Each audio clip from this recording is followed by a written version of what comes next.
Good morning, Mr. Faisal. I just mute your mic. Very good morning, sir. Very good, good. Yes, sir, you are audible. We will be starting in just 5 minutes. Yeah, yes.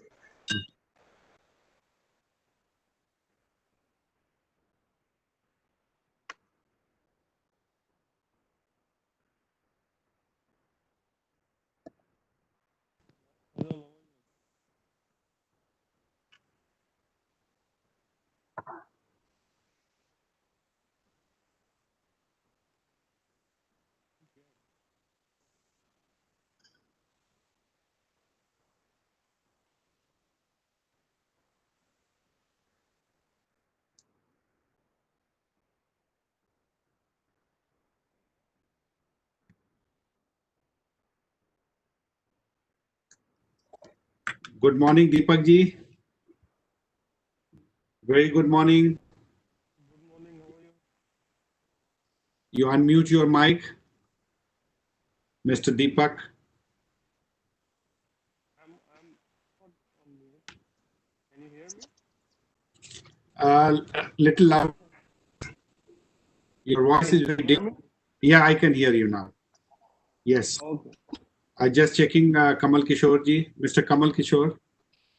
Mohana, can you check his office? Hello Hello.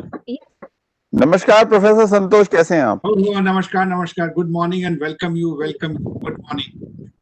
We will just starting in 5 minutes. I'm just. Thank you very much. Yeah, thank you. No problem. Thank you. Mohana, can you check Mr. Bindal and also? Sir, ED sir has also joined. Very good. So and also find out the other speakers from Uttarakhand, Mr. Joshi. Yes, sir. I have talked to Joshi, sir. He will be joining in few minutes. And the Survey of India, Lieutenant General.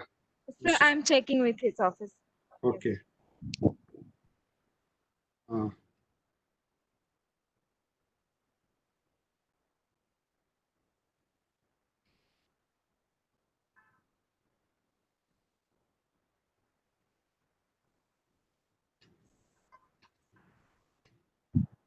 Good morning, Kamal Kishore ji. How is the morning coffee? Good morning. You're in office? Yeah, he's. Morning, Kamal sir. Bindal here. Good morning, Mr. Bindal. Good morning, Mr. Deepak. How are you? Fine.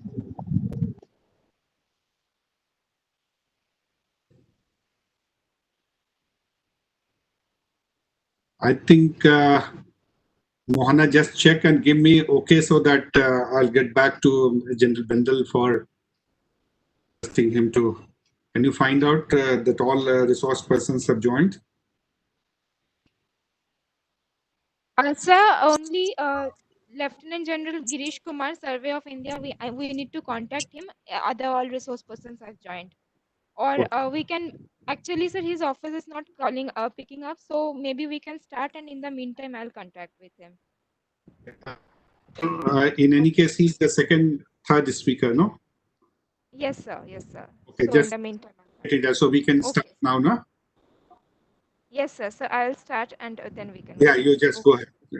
Start. Good morning, everyone. I welcome each and everyone for today's webinar on mainstreaming risk mapping for holistic DRR as towards resilience. This webinar is being jointly organized by NIDM and NDMA with an aim to pave a roadmap for implementation of Prime Minister's Agenda 4, that is invest in risk mapping globally. At the onset, I will request Professor Santosh Kumar, who is the convener of this webinar, to give a brief overview about today's agenda. He is presently heading the Governance and Inclusive DRR and CCDRR division at NIDM. Sir, I welcome you to initiate the webinar. Thank you very much, Mohana, for having this coordinated the entire webinar. Let me first welcome all the distinguished guests who are going to be the panel and our keynote speaker, Mr. Kamal Kishore, member, National Disaster Management Authority, and all the distinguished delegates who have joined this particular webinar on the Prime Minister Agenda Point 10, mainstreaming risk mapping for holistic DRR. And in fact, many out of 10, this is the fourth one, is very, very important. To do any disaster management and risk reduction, this is the first and foremost thing to be taken as a risk mapping. So it was thought that let us have this webinar and see that how in India we have progressed so far and how we are going to design our strategy so that we are going to take this for another 10 years or 11 years, which has left which is left now. 4 years is already over. So the key objective which NDMA and NIDM put to draft is to develop strategy for the implementation of Agenda 4 and also to determine the role of national agencies for carrying multi mapping. And if you look at this concept note which we had circulated, we have also mentioned that how the state level and below that we are carrying forward this Agenda 4 along with the Sustainable Development Goal and Paris along with the this Sendai framework. And another objective that which we have for this, we will be discussing that how risk mapping has taken place in the country. And if any case is there in India, we can demonstrate that. So fortunately, we have Uttarakhand today and also Andhra Pradesh, those who have done, many other states have also done, but we have requested these two states that show that how and what kind of challenges they failed and in how they are planning to move further. Then we also be having some focus on this, the mainstreaming risk mapping in entire development activities. And you know that Government of India has already set up CDRI, which Mr. is looking after as a key anchor of this, along with Mr. Pondrik in the National Disaster Management Authority. And last but not the least, which we are having in this, that challenges of mapping, because at every level we have a different kind of, at one place in Delhi state, we had initially microjonation and then to the very, very scientific and long process. Plus also we had a kind of a quantified in terms of deterministic and also probabilistic risk mapping. So we have a different varieties, and when we are also doing it at a smaller level, the village level, and we had UNDP DRM program, MHA program together long back. There also we had some risk mapping. So, but risk mapping has also been as a kind of a confused kind of a concept when we started our DM planning. So how to, and NDMA has also drafted a nationwide kind of a risk map. So we have requested NDMA also to make a presentation that how risk mapping has been done at the national level, and the two states are also there. Mr. GBB Sharma had to come, but he has extended his good wishes for the success of this workshop. And he's not feeling well, so that he will not be able to join today, but his good wishes are always there. So once again, I welcome all of you, and just narrated the whole picture that how we are going to do. We have written letter to all the chief secretaries of the states and also the district magistrates, all the district magistrates of the country. And depending on how they are placed today and who are the nominees who are attending, but most of them would be there to attend the program. So on behalf of the team, Mohana Mana, and we have Dr. Kumar Raka from Southern Campus Child Centric DRR, Dr. Balu, Dr. Ranjan, and again, and that without saying it goes, Major General Manoj Kumar Bindal, Executive Director of the National Institute of Disaster Management.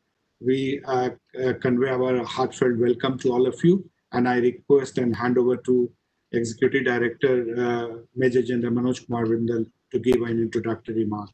Major General Manoj Kumar Bindal. for your introductory Thank you. remark. Thank you, Professor Santosh. First of all, heartiest welcome to all the participants and all the distinguished panelists who have joined today to discuss on such an important issue of risk mapping. Because over the past few months, we have only been talking about resilience, reduction, disaster management, pre, post, reconstruction capability. But risk mapping has always been mentioned in passing, whereas it is a major item in the PM's 10-point agenda, and somehow risk mapping was always missed out in most of the webinars or the training programs where we could give more thought to it. So this particular webinar, which is in collaboration with NDMA and which Member Secretary NDMA, Mr. GVV Sharma ji, he had requested that both of us should do a joint webinar on all the 10 points so that the issues of 10 points are highlighted, discussed in totality, and it is brought into focus that we need to, for a holistic approach, we need to discuss on all 10 points and not just work on some selective issues. So this particular topic of risk mapping is a part of the whole thing. It is at the core. It is the core of disaster risk reduction and resilience, because everything stems from this. It is something what we say, event well planned is work half done. For creating resilience, for preparedness, for mitigation, for response, for recovery, everything finally stems from the first aspect as to what is required to be done. And that what is required to be done and why it is required to be done is the mantra of risk mapping. So once we have created such a mapping of any area, microzonation or larger area, vulnerability maps, risk maps, and it becomes a habit that before we plan any intervention, before we plan any community level participation, at every place, the first step should be the risk mapping. Mr. Deepak, who was involved in the NCRMP project, and that if you see the initial part, it is totally on risk mapping itself. And thereafter, we have carried it out. And hence, the success of that project is being seen on ground. So a successful risk mapping will automatically bring about a holistic approach to the DRR. And that is where I think we need to work more. We need to stress at every level that this risk mapping has to be done. For this, climate scientists, geologists, data scientists, the community, and all stakeholders, multi-stakeholder engagement has to be done. And before planning a policy or any intervention, a good amount of efforts should go into mapping the risks, hazards, that HRVA analysis that we are talking about, in which risk is the most important part. So today, the whole webinar is aimed as talking about risk mapping, and we have experts who will be telling us how it is being done, why it is being done, and what is the better way to ensure that it is done in future. So I'm keen to listen to everyone because this is a subject I'm not going to speak much upon because it's a learning phase right now. And I will again thank all the panelists who are here, and especially Mr. Kamal Kishore for giving, of member NDMA, for coming on this program and giving the showing the commitment of the NDMA and the government to propagate PM's 10-point agenda and ensure that it is understood in its right earnest. And I also thank all other panelists speaking hereafter. Thank you so much. Over to you, Professor Santosh. Thank you very much, General Bindal, for giving insightful remarks that why we are doing it and how NIDM and NDMA have been able to join hands together for taking this Honorable Prime Minister's 10-point agenda further into action.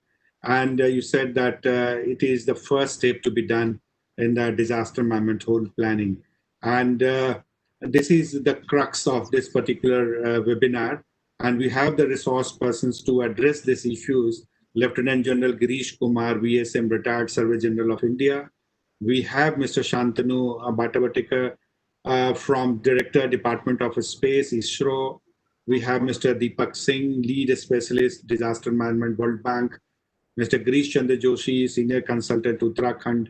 And Sri Fazal Ilyas from Project Manager, DRM Specialist, Government of Andhra Pradesh. But other than that, we had requested special request from NDMA.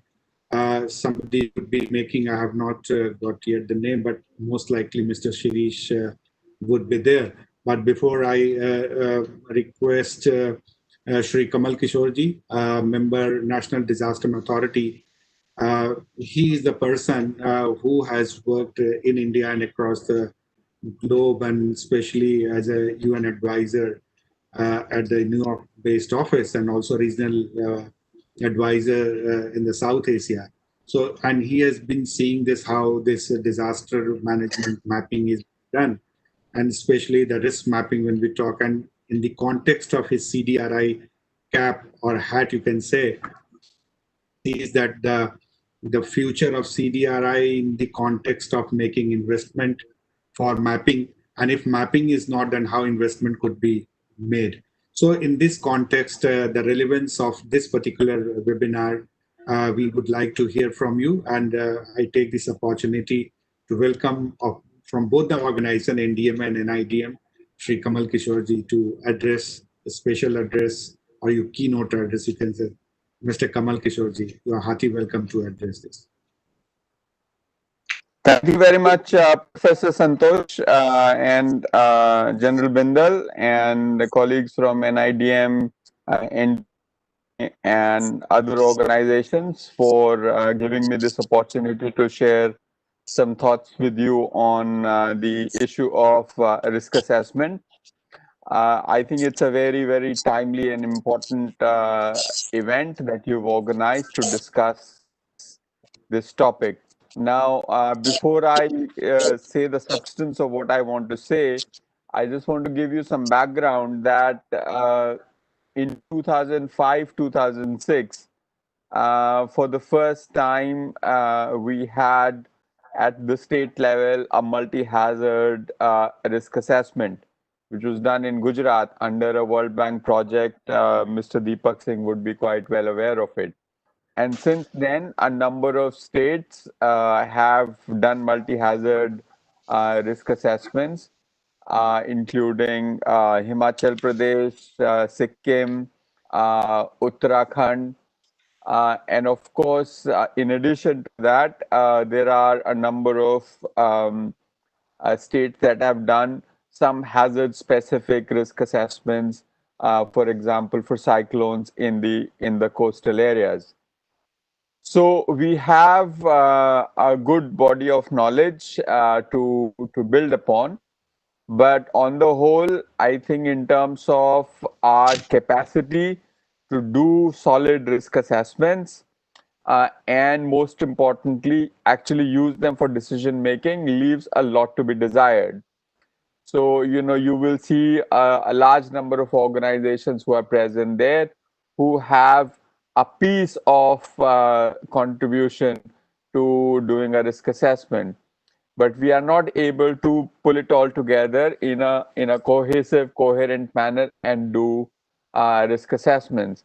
So as a result, even though we've had 15 years of work in this area, I've yet to see a risk assessment which has been updated. For example, Gujarat risk assessment is what it was. It hasn't been updated.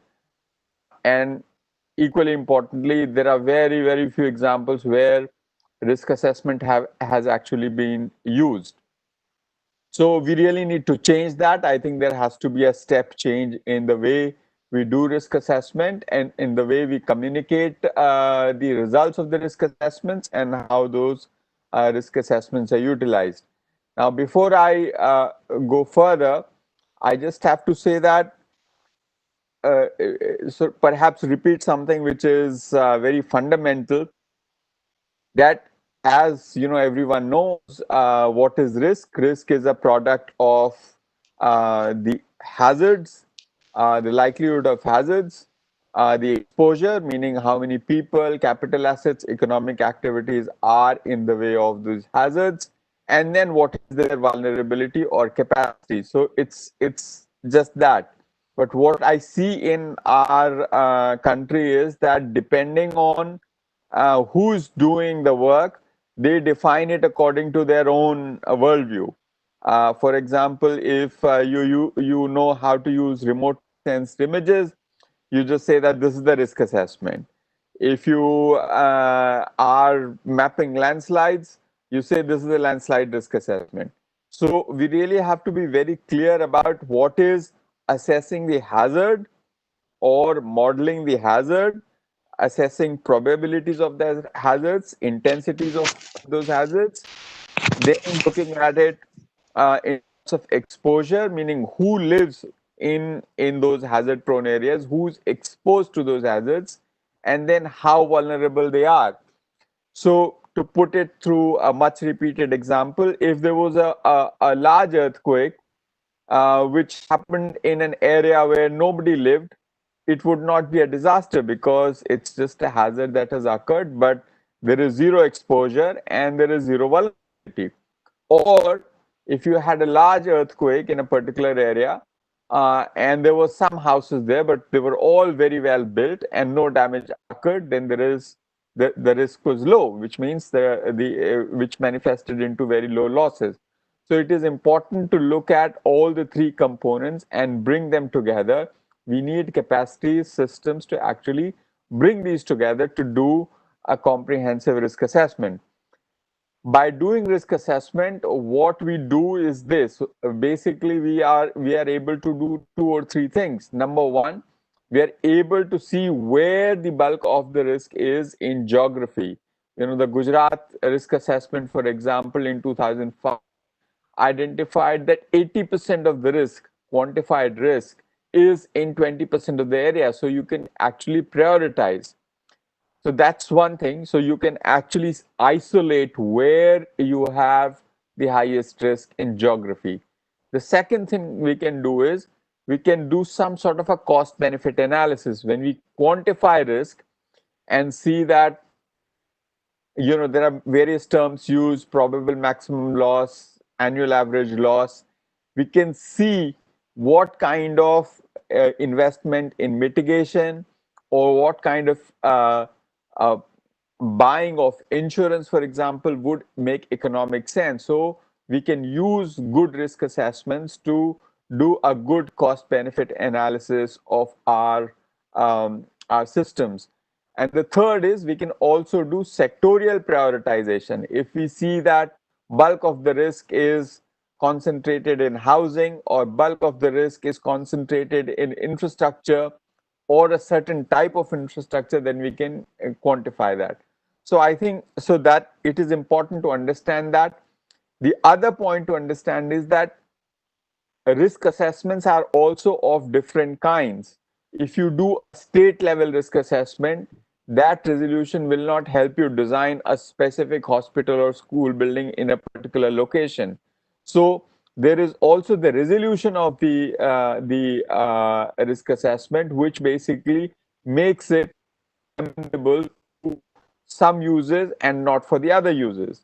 So I think we have to demystify that as well. It's not as if you have a course resolution risk assessment for a state level, it will give you all the answers.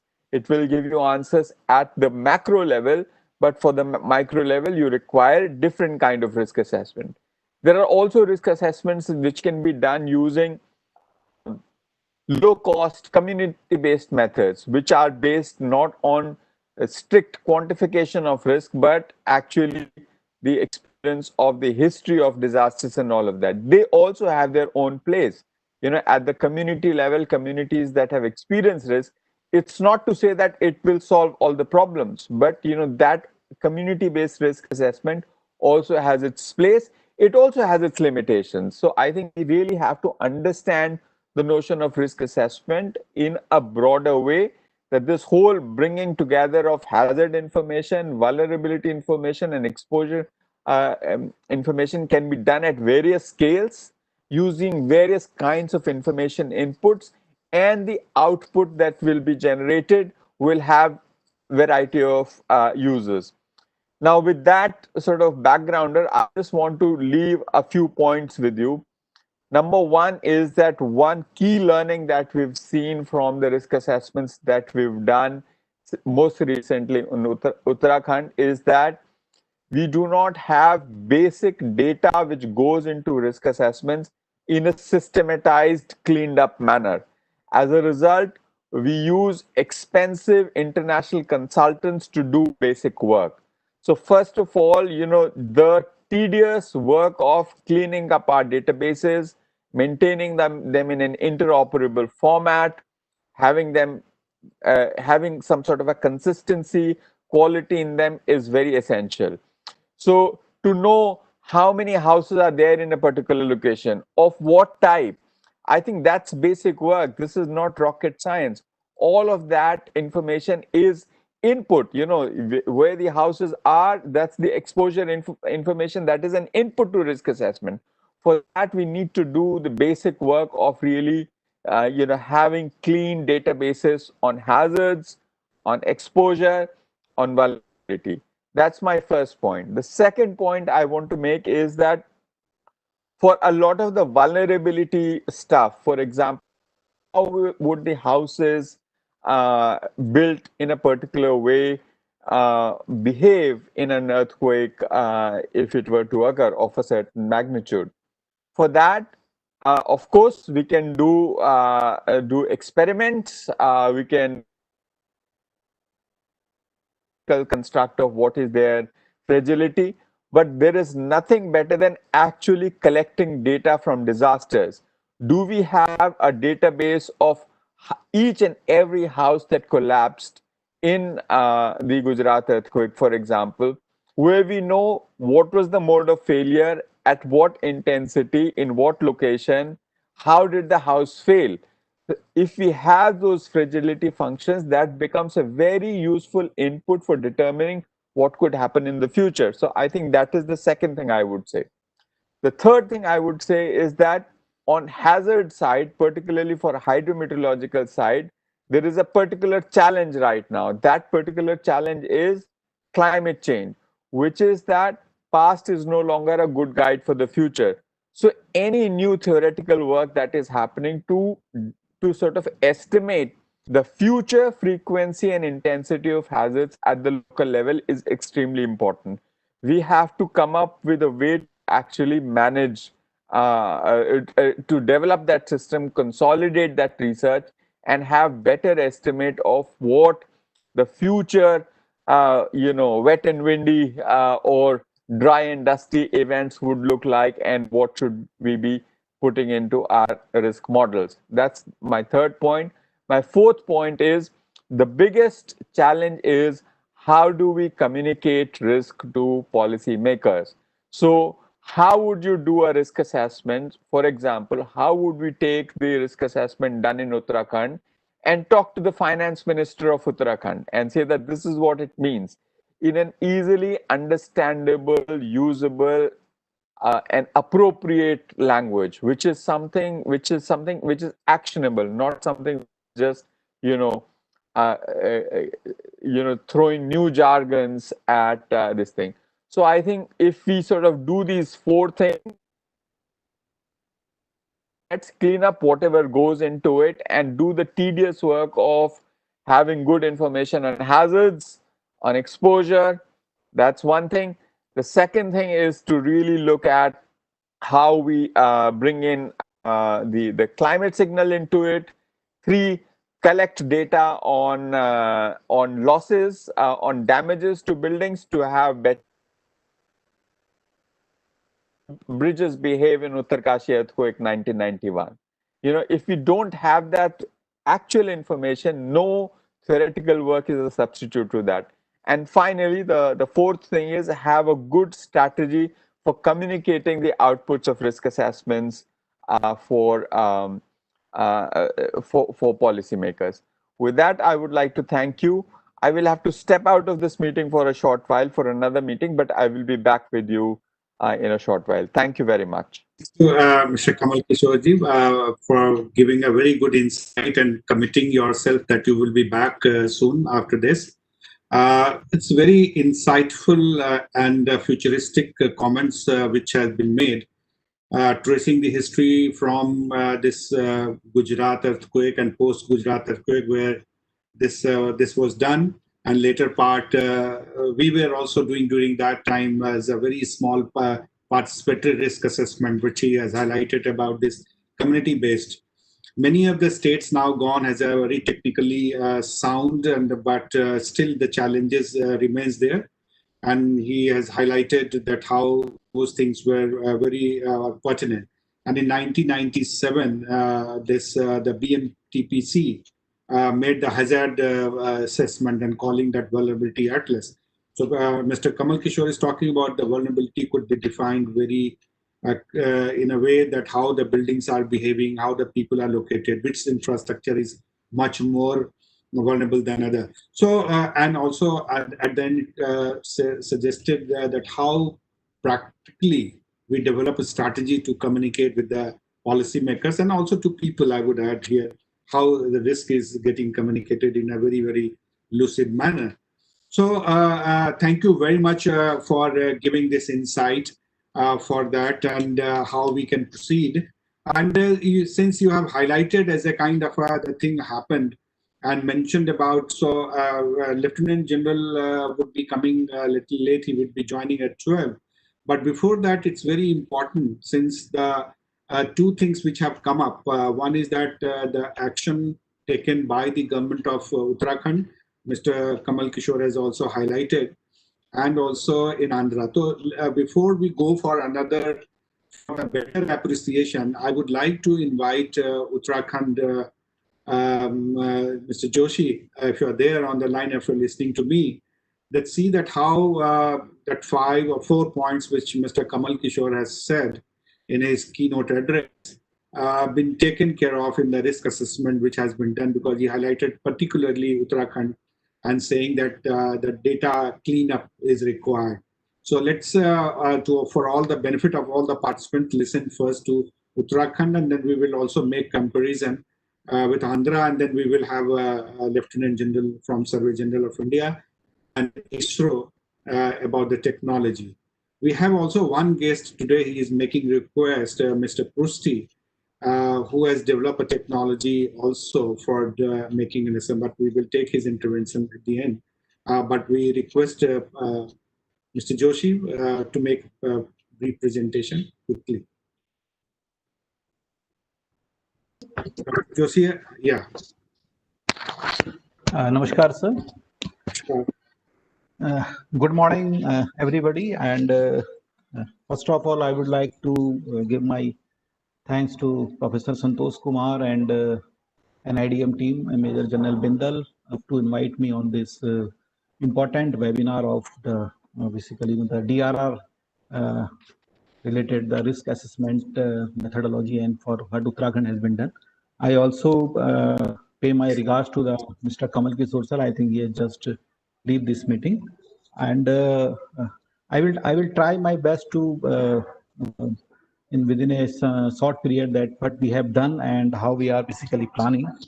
I know basically because the DRR implementation of such studies in a such a manner in the state is still a challenge, and we are now going through on this, and I will discuss when my presentation will be finished, and in the some of the my slides I have also given this thing. So can I share my presentation here? Have you sent that, or you have with Yes, yourself? sir. Okay, Mohana, help me. Sir, I have yes, sir. I have given you the presenter rights. There is a third button, share content. From there, you can share your PPT. Okay, okay. Yes, it's coming.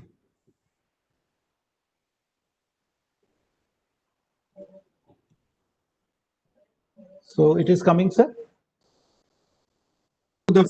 Yeah, it's coming very well. Okay, thank you very much. And this is the project which was incepted after this 2013 Kedarnath tragedy, and the World Bank has funded this project, and where Mr. Kamal Kishore has said that yes, this work is having we have paid a very huge consultancy for this work, and I think lots of the big name I think you have seen here, like the DHI, ERN, Asian Institute of Technology, Earth Observatory. So some big consultant and some, we can say, the big name on this field, different fields are are basically involved in this study, and they have done some wonderful work. But what are the problems now we are facing? So I'm telling in the last of my presentation. First, I am so what they have done. So I think this was, everybody know that these are the some slides which I think everybody in this presentation or this, which are related to the risk assessment. Know what are the hazard, but like the Kamal Kishore sir said, how intense, how extensive, how frequent it is. And then is what are the exposures, what and where, how the peoples, what are the infrastructure, how much economics. So we have to be map each and every exposure for this any kind of the risk assessment.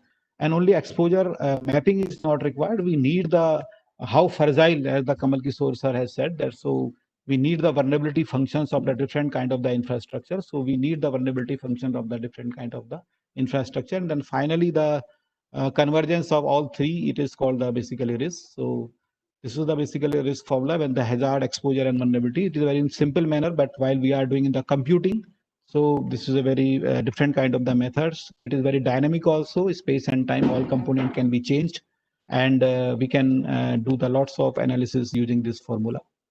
So I think this cycle everybody know in the which are the disaster management, and I think the mitigation part where this capacity building is required. So understanding risk is very much required.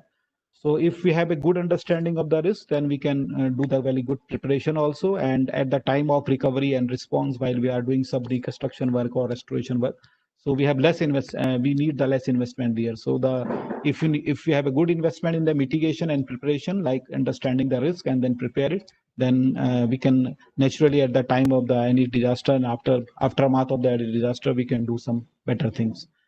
So what are the basically the answer while we are drafting this TUR with the help of the World Bank peoples?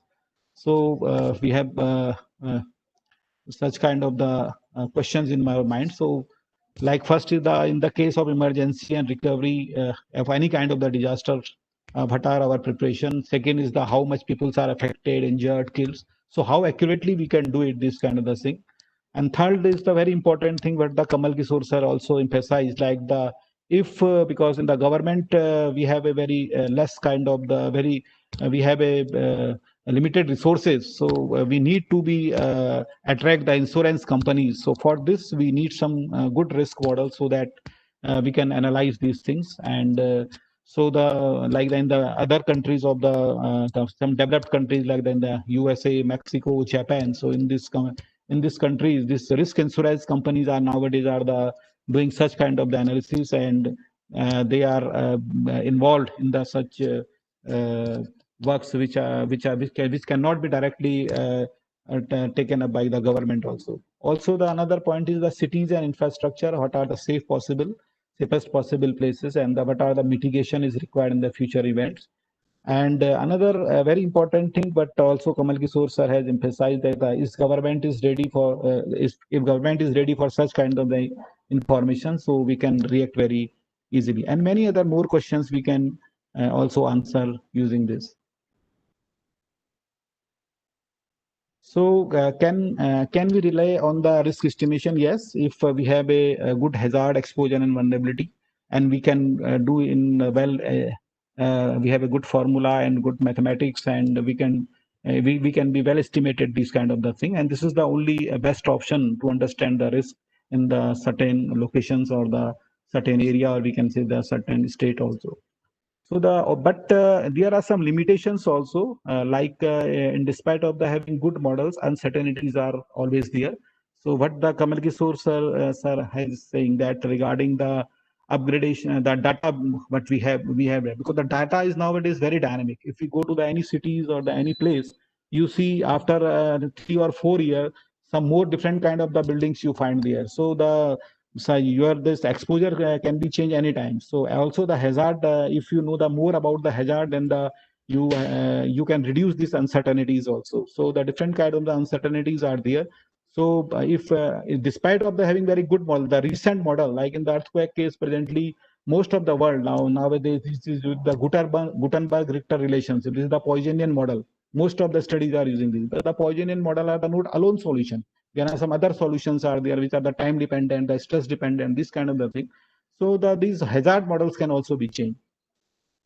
Another is the not for the individual estimation, but for the large group of the similar assets. So this point is also highlighted by the Mr. Kamal Kishore sir. This is the risk assessment. You cannot go for the each and every individual kind of the buildings or the every kind of the infrastructure. So you have some basic idea the area about the area, and then you can plan accordingly. And also nature still surprises any time, because you cannot say that how much the return period of the such event, and you have calculated this for the return period or not. So it is already these are the limitations. And last is the not for the structural engineering and reinforcement and retrofitting purpose. If you go for the each and every buildings and you want to analyze the each and every kind of the infrastructure, so you have to be some different kind of studies like the microjonation, but already mentioned by you in this seminar also. So this is the probabilistic risk model framework, and I think first the application, when we understand the application, while we are going to the financial planning or strategies, urban or land use planning, emergency response, mitigation. So these are the basically the applications. For this, we need the losses, how much the human losses, what are our financial losses, what investment we require. So this is going on. So now the hazard, exposure, and vulnerability, these three can be clubbed together, and then finally we can make some expected damage kind of the map. And this is a never-ending process. Every time these all things can be changed, and it all are the dynamic. So our plannings and strategies and everything can be changed every time when we are using such kind of the. So now how this DRA will be help, I am now just coming on this. So everybody know that the Uttarakhand profile is one of the expanding exposure and poorly understood vulnerabilities, and very high susceptibility. Major events like earthquake, landslide, plus flood can be happen anytime in this area, and this is the need of this state. We have previously done many of the like Professor Santosh Kumar sir has said, then the UNDP program and these programs we had done some of the works. But what I found that in these works there is not very much science is involved. This is basically done by the some of the community kind of the things, community levels mapping, risk mapping kind of the things are there, but the real understanding of the disaster is not incorporated in these studies. So now we have in this study we have tried that we can tackle these kind of the problems. So another thing, the population and visitors are growing in this area, economic productivity, urban development in hill and plain area. And also the one important point what Kamal Kishore sir also said, the threat of the climate change. So in this year also what I am observing, because in the last two months rains are here. Rains are always in the hill part, but we are finding that the rains are not at proper what we are observing last since like 10-15 years ago. So it is we can say that in this randomly occurring, the some of the area is very high, some of the area is very low.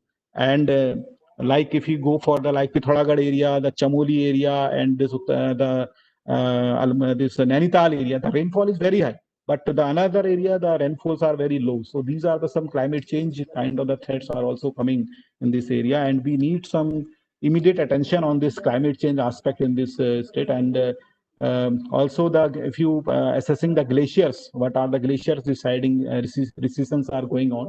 So I think it's also very unfortunate that we have in Wadia Institute when this glacier studies separate center was announced 10 years before, but the last 3-4 months this center has been now closed. So but this is the need of the Himalayan state nowadays, and I think most of the dignitaries of the national level are sitting in this webinar, and I think this is from the climate change aspect it should be also include such kind of the thing.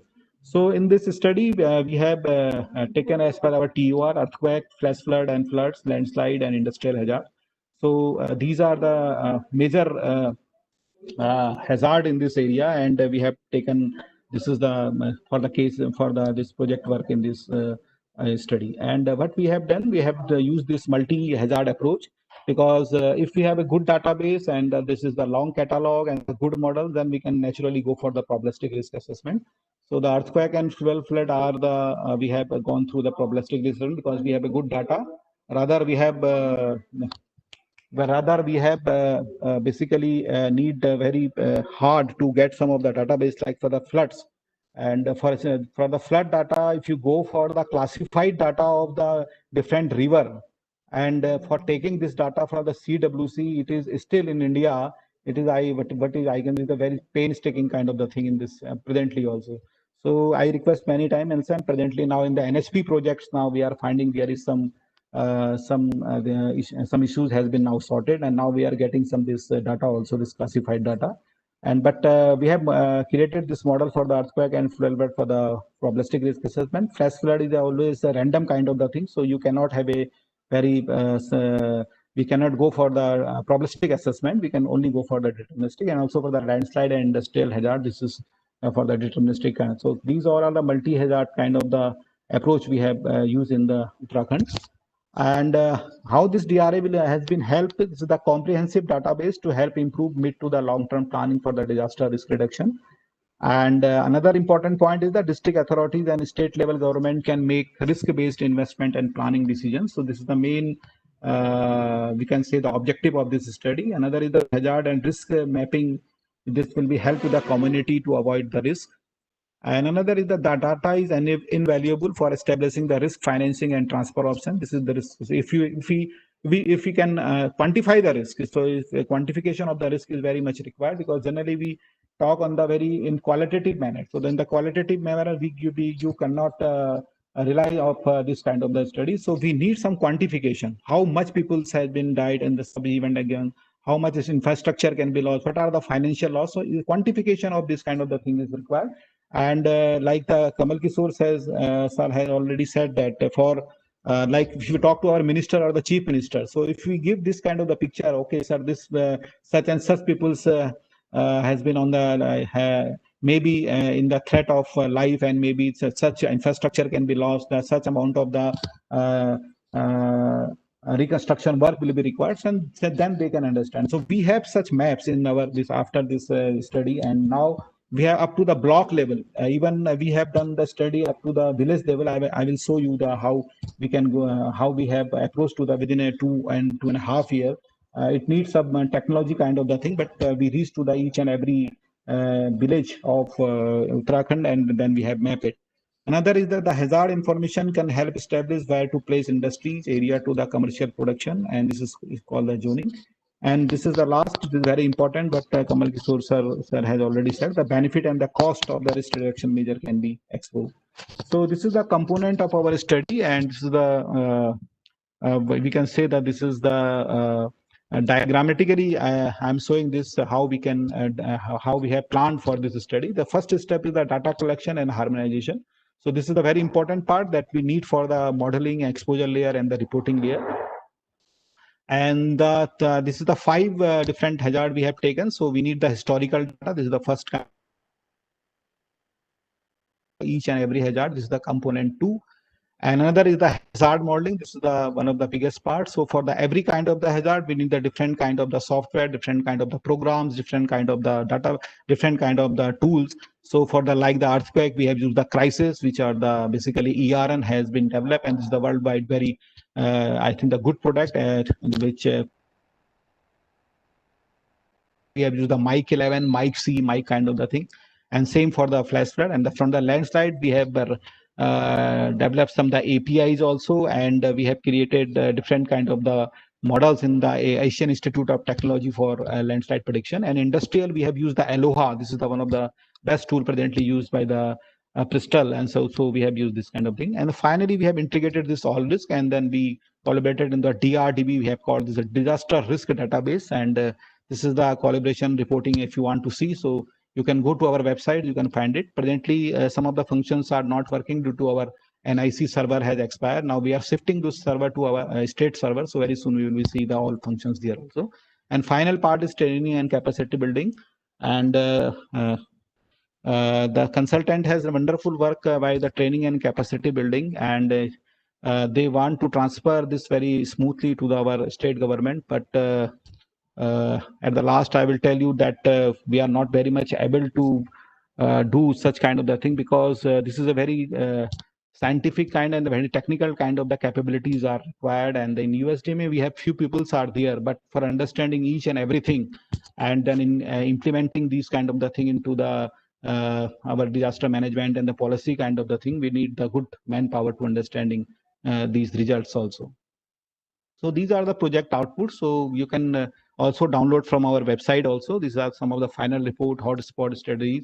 There are 15 or 16 hotspots we have identified in the Uttarakhand, and we have made some hotspot studies there.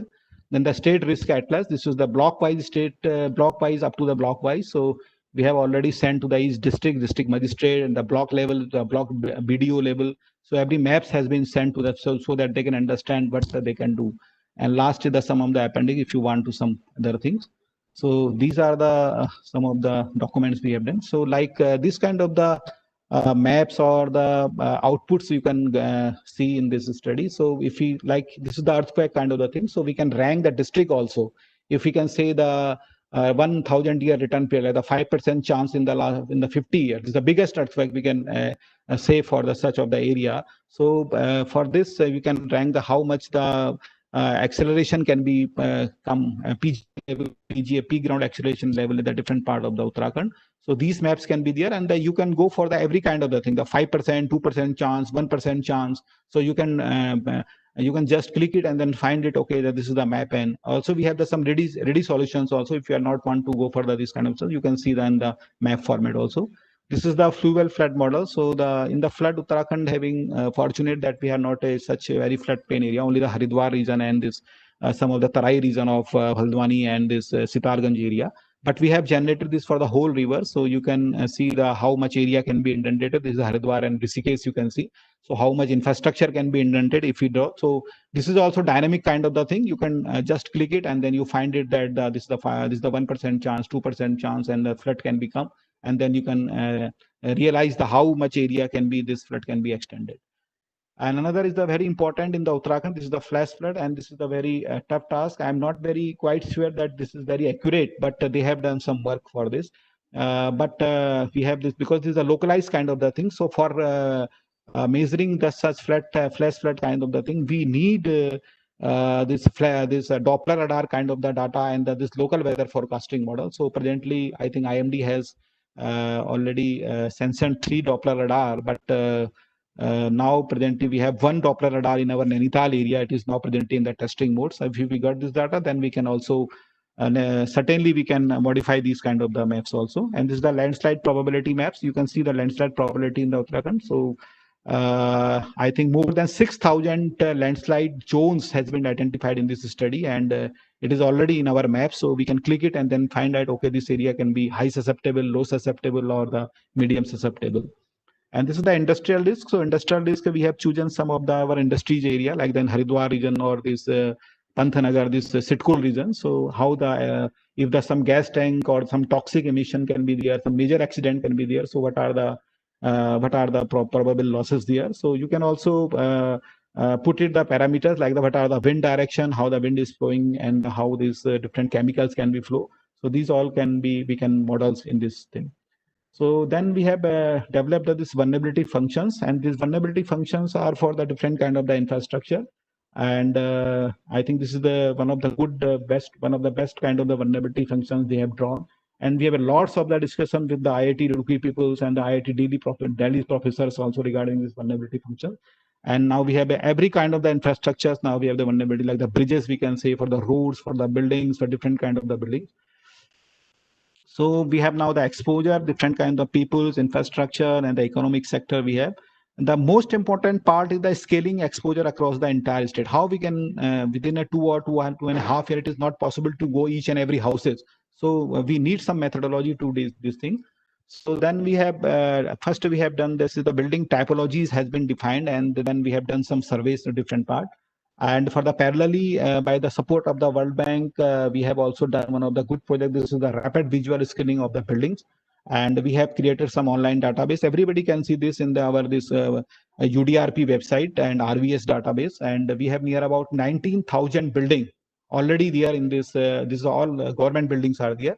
But apart from the government building, we go for the each and the private building, and then this more than 30,000, this more than 27,000 buildings has been surveyed, and we have some more data like this Mussoorie area and Nainital area. We have done some previous studies, or the UNDP. We have done some of this kind of vulnerability mapping. So we use this database, and then this is the rapid visual screening of the different part of the state, and then we classified this is the 15 typology in the Uttarakhand.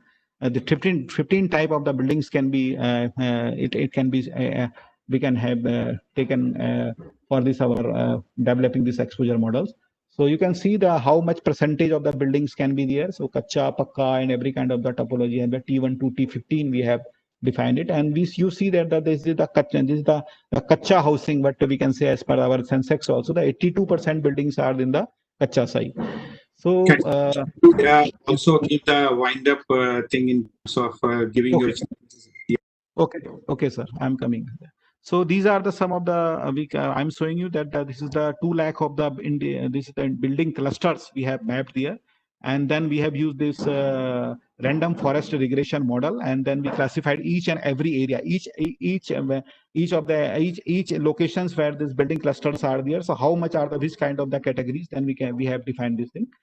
And this is the final DRA toolbox, and you can find these different online database, and so you can see the CAPRA models result in the AAL, this average annual loss, and this the store map data, document exposure, vulnerability, and risk, and these reports are up to the block level. So these kind of the results are you can see there, and you can use for the use of the policy making. So these are the loss estimation up to this block levels. So you can go for the every district, every block. You can find out what hazards can be, how much losses can be there, how much people can be injured, how much houses can be damaged at the daytime, night time, how much people can be affected, like in earthquake case, if the daytime or night time this is. So you can make this kind. And finally, sir, we are now we have already used this online risk database to our present DSS, which we are using presently in our State Emergency Operations Center. So every stripping the online risk database is directly coming to DSS so that they can make a good decision. So I think this is the Sendai which we are talking that there is no sustainable development without the effective disaster risk reduction, and this is the most important part. So if we know the disaster risk, then we can do such kind of the activities. So presently, sir, we have a very good first version of Uttarakhand platform, and there will be always be require some improvement, and we need some we require some update regularly these models. But sir, this is the main crunch of this. The dedicated people are needed to use this for the different fields. So this we are presently lacking. If I am talking with the different department also, if I am going to the PWD people, so for understanding these kind of the results, it is presently they are not capable to understand these kinds. So we are now training these peoples also, and the proper risk assessment will not stop nature, but it will minimize the risk we have. And a holistic, integrated, and multi-sectoral planning approach is required for the effective DRR in Uttarakhand. And also the strengthened policy, sufficient fund, and a long-term commitment to improving DRR is also essential. This is my last slide, sir. Thank you very much. If any questions I will be. Thank you very much, Mr. Joshi. It was a very, very informing and very, very new kind of a presentation which we had in the recent past, especially that intervention for risk assessment. Earlier, we used to have only the hazard mapping, and now we have put that layer also. Many questions coming to the mind, and but it would come to you later. I would request you to be with us till the whole webinar is there. Yes, sir. Yes. Yeah, so one is the technical, and also how you have said probabilistic and deterministic also. It's very, very important as a kind of a decision-making tool, what Mr. Kamal Kishore was highlighting also. And that you have used that many data, and and that where you had this probabilistic, where the data gap was there, you used a deterministic model also. And yes. then taking this recent past. And we have 2 resource persons who would be reflecting upon the data thing, but I will listen to Andhra Pradesh also, and so that we can compare with the Andhra Pradesh of way of doing, and also the Uttarakhand. And then we will have Mr. This Deepak Singh. After that how World Bank is looking at this major. Even if you ask Gujarat initiative, that was also funded by the World Bank. and then Uttarakhand and Andhra and all, majority of the which we say that risk assessment is being done with the support and assistance. So we will hear from Mr. Deepak Singh also once we listen to from Andhra. Are you there? Hello? Hello, Mr. Faisal? Yes, I'm here. I'm here. Am I audible? You to make the presentation of Andhra risk model. Yeah. Am I audible now? Yeah, please go ahead. Yeah. Good morning, everyone. Good morning, Professor Santosh Kumar and the panelists. Here, Dr. Girish Chandra Joshi from Uttarakhand, he has given a very good and detailed presentation about the risk assessment, what is the kind of methodology has been applied in Uttarakhand, and that is also reflecting further from the discussion from the World Bank. And a similar sort of approach is also followed in Andhra Pradesh. We are also taking up the risk assessment program under the World Bank credited Andhra Pradesh Disaster Recovery Project. So I'm not going further, again reiterating the process what Joshi has already explained about the hazard vulnerability functions and the different kinds of models like catastrophe risk models and CAPRA, Aloha model, the MIC model, or the different sort of technologies applied in the risk assessment. The same sort of the same set of tools and technologies are also utilized in Andhra Pradesh also. Comparing to Uttarakhand, as of all of you must know that Andhra Pradesh is a coastal state, and we are experiencing a lot of cyclones. We have already experienced a lot of cyclones in the recent past, and in every year, at least one cyclone we face along with Odisha in a highly vulnerable state. So the risk assessment process comparing to Uttarakhand, we have undertaken the risk assessment process for the cyclones, then cyclone-induced storm surges, then the riverine floods, and we have a lot of floodplains and major rivers like Godavari and Krishna confluences, and we experience the major riverine floods. So comparing to the Uttarakhand states, the kind of hazards are little different from the states. So the methodology accordingly modify or customizes, and the technology and tools are also differ from both the states. But the approach is followed is totally it is almost a common kind of approach that we have followed. And I will give a short presentation. I wish to start from where Mr. Girish has talked, and I wish to give more focus on how the assessed risk can be communicated to the administrators as well as to the public, and how it can be used as an effective tool for the risk management as well as emergency management.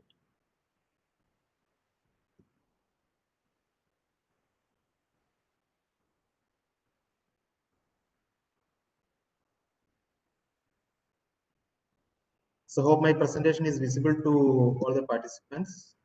Yes, please. Go ahead.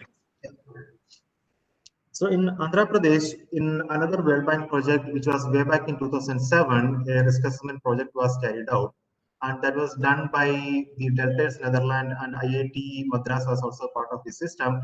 And in that time, it was done based on in 2007, as you know, that the kind of technologies available, the kind of data inputs available, whatever the resources was available in 2007, the risk assessment process was done, especially for cyclones, storm surge, and floods. That was a multi-hazard risk assessment that was gone up to, it was done to the state level, district level, and up to the mandal or taluka or block level, whatever it is called.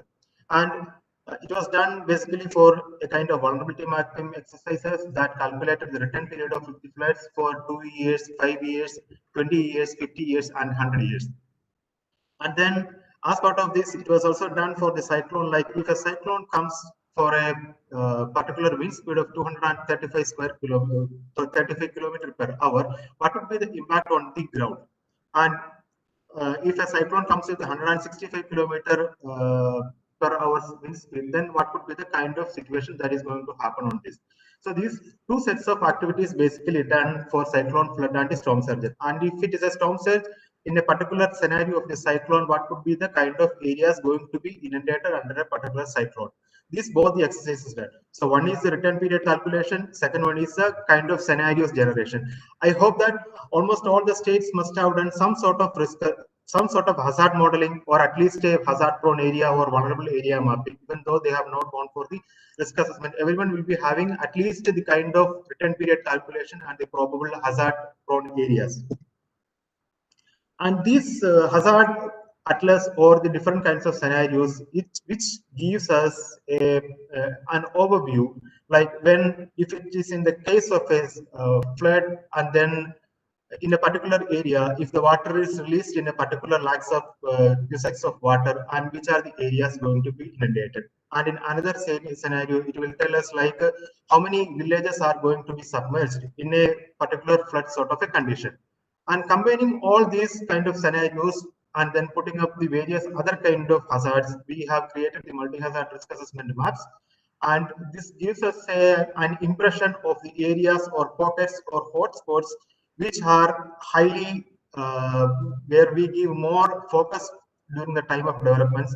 And these sorts of maps and scenarios give us an indication like where we want to focus while we do our infrastructure projects, when the budgets of the state government planning is taken place. When a major infrastructure projects are carried out, we can refer to these sorts of maps, these sort of risks and vulnerabilities, and accordingly the priority based or risk informed planning can be done. But one fact that we have observed is that after taking all these pains for doing the risk assessment project over a period of 2 years of time or 3 years of time, we put a lot of resources, we put a lot of money into that, and ultimately develop the risk database and the risk assessment models. But how far it is being utilized? Because the administrator's perspective, having seen that this 300 pages or 1,000 pages of a risk assessment project report, or by seeing the hundreds or thousands of maps which form part of the risk assessment database, the administrators at the state level or district level, they may not be interested to see much of this or looking into the details much far, like, okay, which are the cases, which are the areas.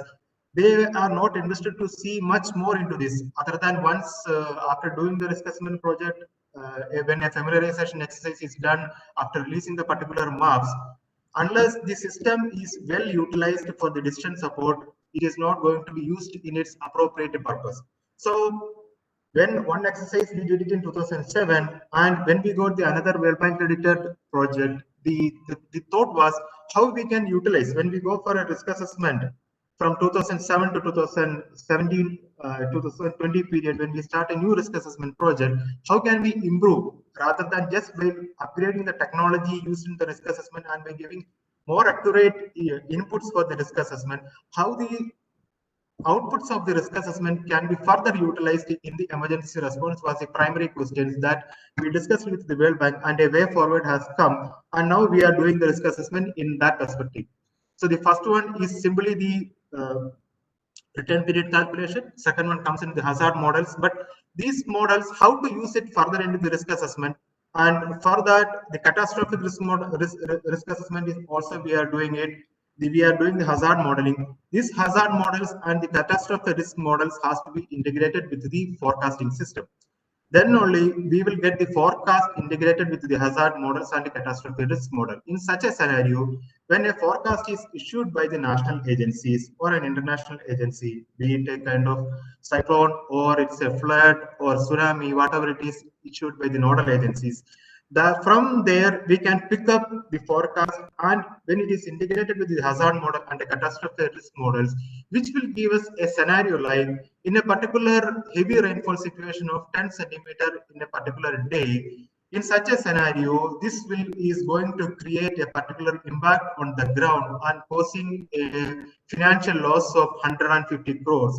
And these are the mandals or villages or districts are going to be affected in total. Unless these sort of systems are in place, the district collector, who will be the primary incident commander, going to lead the entire emergency operations in the districts, or the state administrators would not be much interested in looking into the risk assessment atlases or risk assessment data sets, because nobody would dare to look back into all the pages of the risk assessment at the time of emergency to see that which are the places hazards prone. So when a real-time system comes and the administrators feels that, okay, this system is pretty good and it gives a particular scenario, probably there would be some sort of error, or we can get some acknowledge of some sort of error. But how, if such a system comes, how best we can utilize it for the emergency response. And in that thinking, the new risk assessment project has come, which include, as Mr. Joshi explained, there is a process of data collection, there is a process of processing the entire data sets collected, then the risk analysis and catastrophe risk modeling, and from there it goes into a digital risk information system. And from this digital risk information system, it has to go to an integrated operational forecasting system. This integrated operational forecasting system, rather than just taking the inputs from the risk information system, it has to take the real-time data from various sources that includes the national agencies or government of APs, its own machineries and mechanism. From that, it has to get the data, and then the integrated operational system, forecasting system, has to operate and give us the impact on the ground. And then this is to again communicate by keeping the system itself in the state emergency operations center or in our geospatial laboratory. There will not be any gate. This must be available to the district. This must be available to the mandal level officers who are all part of the emergency response system. And for this, we designed another project called AP Cosmic System, where we use the WebOC, one integrated emergency management system, for communicating the entire system by bringing all the emergency service department into a common platform, which has a web interface and mobile interface. So can you give the final remark from your side so that we can have the comments from the other? Yes. I will quickly look into that. Slide is not moving.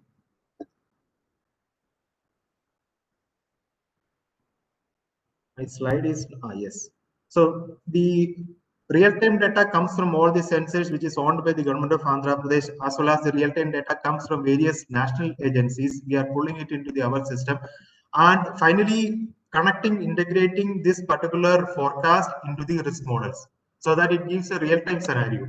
And then it is passed on to the emergency response department as well as the administrators so that they can refer into the system. They are getting the real-time scenario of the system, and which goes into the modeling of the exposure data also. Exposure data for all the major urban areas, we are doing the 3D mapping, and for almost 110 urban local bodies, we have done the 3D mapping. And wherever the 3D mapping is not available, we are going for satellite-based data extraction and using the exposure data sets developed so that the people can see which are the areas, the kind of buildings, and they can plan which are the buildings where they can plan for the airlifting and all. And from this, an interface has come, a web-based interface has come, which gives the integrated operational forecasting system, which have a section for the public also. And the integrated operational forecast model gives us all the details about the current sensors, the current scenario of the cyclone, and the various hazards and its current movement.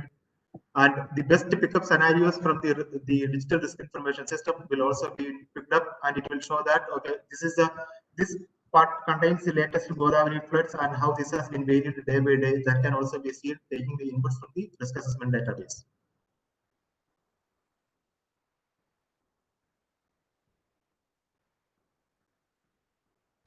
Are you through? My slide is not moving. Okay. I will just conclude. So basically it is done for this as a web interface as well as a mobile application, both the systems. And the district collector, on receiving a particular emergency warning alert, our modeling system will also run and from the risk information database, and it becomes the best scenario of the risk, and it shows that to the district that this in a particular flood alert, this particular scenario has happened, and these are the expected kind of scenario, and you can expect that the flooding in so and so areas are going to be 10-meter height or 10 feet height.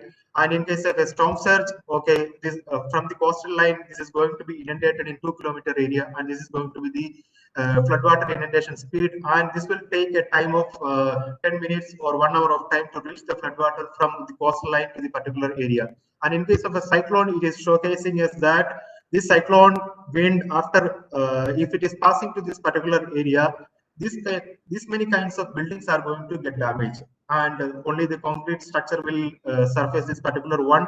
and the kind of whether the poles will be damaged and the telephonic poles will be uprooted or the trees will be uprooted. All the areas will be shown, and it will be also showing it up like the total economic damage going to happen into that particular area. All these system will be shown into the particular scenario, and this will be available to everyone. So once we integrate the risk assessment system into the operation, into the forecast, and we develop as a kind of operational forecasting system, it will be a wonderful tool for the emergency managers, academicians, as well as the administrators, so that the systems can be well utilized during the time of emergencies. This is in a nutshell. I just wanted to communicate that integration between the forecast and the risk assessment. Thank you. Thank you much, Mr. Fazil Ilyas from State Disaster Management Authority, Andhra Pradesh. Your presentation have given insight, and you also referred back to 2005. I still remember I was also involved in the project of 1997, Andhra Pradesh Cyclone Recovery Project of the World Bank. And that time we applied this Mike 11 modeling, and it got integrated with the warning system, that inundation and all. And this larger focus, which you have mentioned even today, about that how to improve the warning system and give the kind of a damage assessment. And you mentioned about this, no one administrator is interested in this, which area, and this kind of a science and mapping. So this is a very interesting thing when NDMA also. 1 second, sir. 1 second. I wouldn't say one second. Sorry to interrupt. I wouldn't say nobody would be interested in total. It is like like they are interested to see that, but when it is at the time of the emergency response, they wanted to see that actually what is going to happen. Okay. Thank you for the correction. So the point which we are trying to understand here, for any risk assessment, for any disaster risk management, any investment, ex ante investment, we are thinking of in the area of air development investment, which we are thinking, and we do the risk profiling, that we need to look at that kind of infrastructure, what kind of a technology, and what kind of a resilient mechanism have to be brought in. So that would save us, like AAL was also shown that average annual loss would be X or Y or Z. So that would give a prudent choice for the administrator, so where to make an investment. So this is a very, very likely time to involve and invite Mr. Deepak, World Bank, because he has been there for long and looking after these projects. And seeing this, that I would raise one question, that science is very much there. A lot of technicalities is there in this, technicalities are there in the risk mapping. And also that every district has to make a DM plan, and the state has to make a plan. Taluka has to make a plan. This village have to make a plan. How this can get integrated, these kind of a science and the local level, and the cost effectiveness when we talk about. Although that national level investment has been made already, with the support of the World Bank initially, NCRMP project. So taking that view, and Mr. Deepak Singh, how would you like to react on at this moment? Mr. Deepak Singh, lead specialist from the World Bank. So thank you, Dr. Santosh, Professor Dr. Santosh, and also Mr. Bindal, first for conceiving this and organizing this, and then secondly for having me here. We already seen two very insightful discussions and presentations, one from Andhra Pradesh and one from Uttarakhand. We also had the pleasure of having Mr. Kamal Kishore coming in and giving his overview. So I think a lot has already been said, but from where we are in the World Bank, and when we get involved with some of the agencies, the state level or the national level, in terms of conceiving some projects, and the initiatives are also associating with the various agencies post disasters, including in damage assessments. And I'll try to bring that kind of perspective into that, as to how we want to see the things pan out, and what we think is relevant, and how things need to happen. I am not somebody who is a practitioner in terms of the disaster, making either person who gets involved in making the database or the risk assessment platform. Neither I'm a direct user, so I'll probably be staying away a little bit more from the jargon, which might be helpful for your viewers. And also that I don't have any presentations, I'll just put my some of my points. So first thing first, I think what Mr. Kamal Kishore was saying is that there is a lot of uncertainty. And he specifically picked up and said that the climate change is vulnerability brings a very new dimension to the entire problem of risk assessment. That is true. It's actually not only that, because the understanding on the risk and the hazard itself is improving and is kind of evolving on everyday basis. We still, of course, don't know 100% about earthquakes. We still don't know 100% about how the weather and climate works.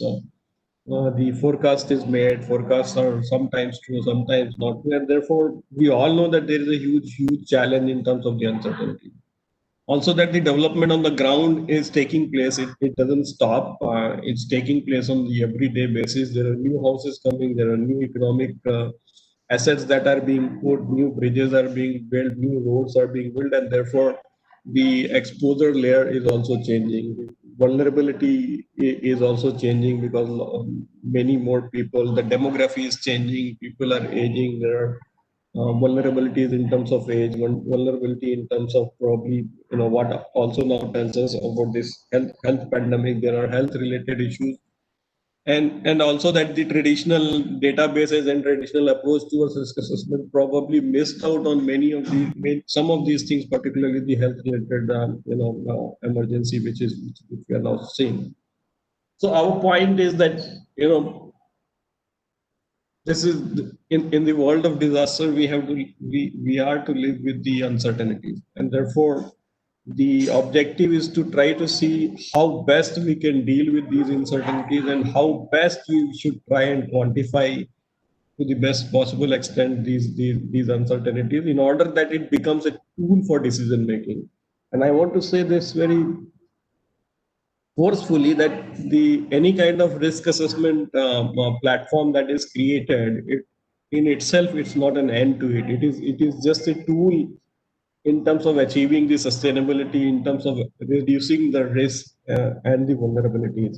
And what Andhra Pradesh showed you, that how they are taking it forward in terms of connecting it to an emergency management system, which will help them manage the emergencies, not only manage the emergencies, but also change the scenarios in terms of, the actual situation that may be evolving, and based on that, do a forecast and understand what kind of risk can arise from a likely event.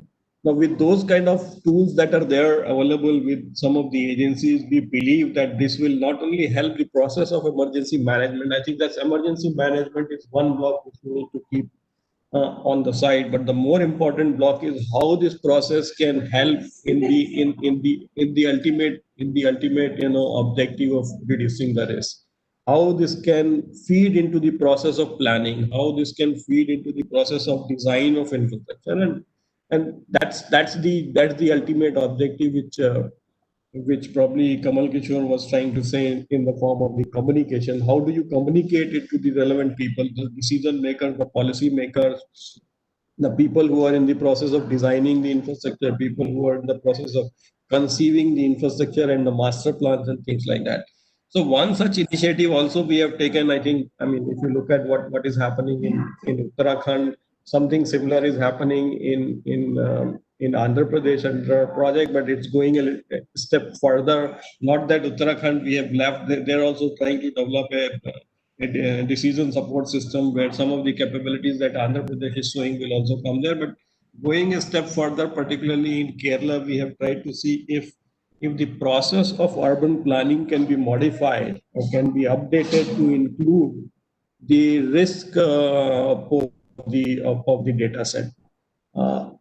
The thing is that the current framework of the urban planning, master planning, as we call it for the cities and for the countryside, does not prohibit use of risk database, but does not also very overtly specify that this kind of database need to be used. So what we technically call a risk-informed master plan is not something that most agencies are doing, and therefore we also see that development is taking place either at a pace that is not desirable, or at a location that is not desirable, or in a manner that is not desirable, and we end up increasing the risk and increasing the vulnerability. So that is the step that we are trying to also bridge in one of our intervention, and see how risk information can become one of the inputs for the master planning and the larger planning exercise that the state agencies or the local agencies would undertake. Now, some of the things that you have seen are now kind of becoming regular, but the assessment from our side is that while we are able to invest in creating this database, in creating this tool, there is a little bit of suspicion and skepticism that whether this is going to be sustainable, whether the state agencies, the local bodies, the other implementing agencies who are dealing with this, they will be able to have that kind of manpower and sustained resources in order to keep this updated, and in order to also start using it effectively. Dr. Deshu is saying that now they are in the process of transferring the entire database from one server to another server.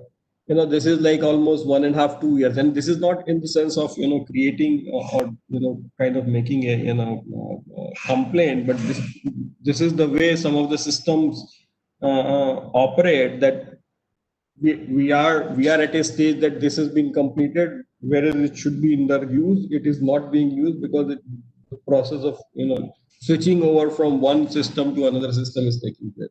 Similar thing is also that whether they are able to provide that kind of resources into their disaster management agency or the other body that is taking care of this, whether they'll be able to sustain it. Because as I said, every day new development is taking place. Every day new information is coming in terms of our understanding on the hazards and the risk, and therefore those things have to be brought into the systems. Otherwise, these systems will be quickly very, very dated, and obviously nobody will use them. So a sustained effort is required in terms of creating sustained capacities in these organizations, so that this not only is kept updated but is also kept relevant, and the policymakers and the planners and the other practitioners will find it useful on a continuous basis.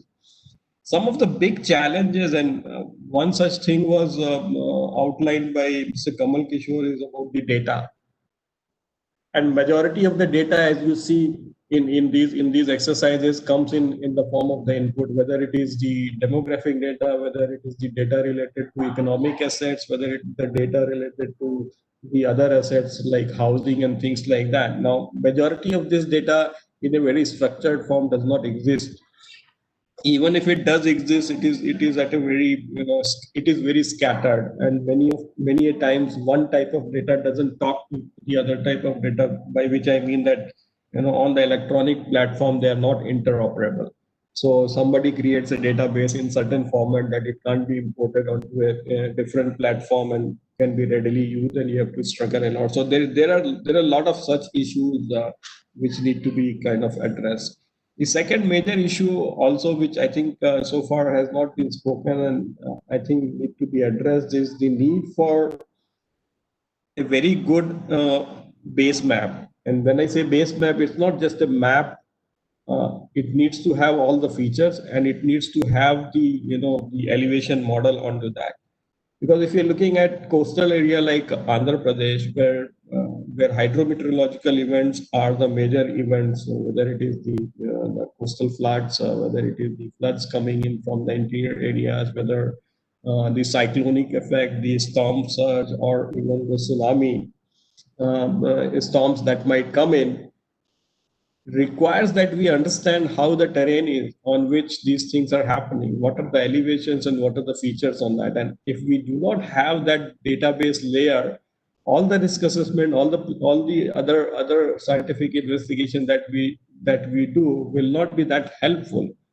I think currently Faisal has not told you, but currently we are in a discussion, and it's been an ongoing discussion in terms of how to get that information. It's not readily available.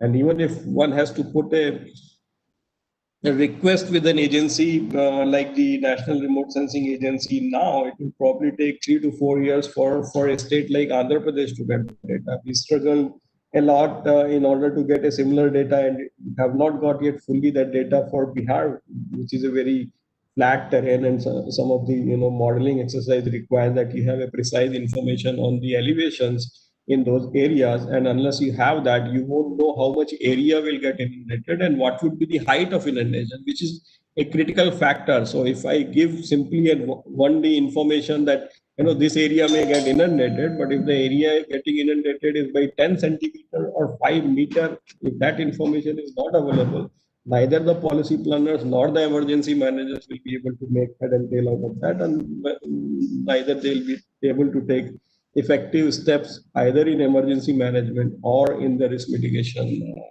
field. So I think since this platform has a lot of agencies out here, including the national agency, NIDM, NDMA, probably the representatives from also the Survey of India, I would like to say that the discussion needs to initiate whether there should be a national agency which creates this kind of database. Now, Survey of India has a certain mandate and has certain capacity and capabilities, which are, obviously what they have in terms of the resources. But I think we need something more than that. Unless a national level initiative is taken to create this kind of database, to have a platform where all the agencies can come in and contribute. Because if we see, a lot of agencies are actually creating this database, and once again, everyone is doing it in a different manner. Somebody is using a certain method, somebody is using another method. The resolutions are different. And therefore, if you want to collate everything at one platform, it might be extremely difficult to actually get everything on the one platform. So I think from this webinar and from our side, if there is one message, not one message, I'll try to just end with two messages. It's easy to make the investments on creating this kind of database and platform. The issue is about the sustainability of it and the use of it, and therefore we need to focus on that.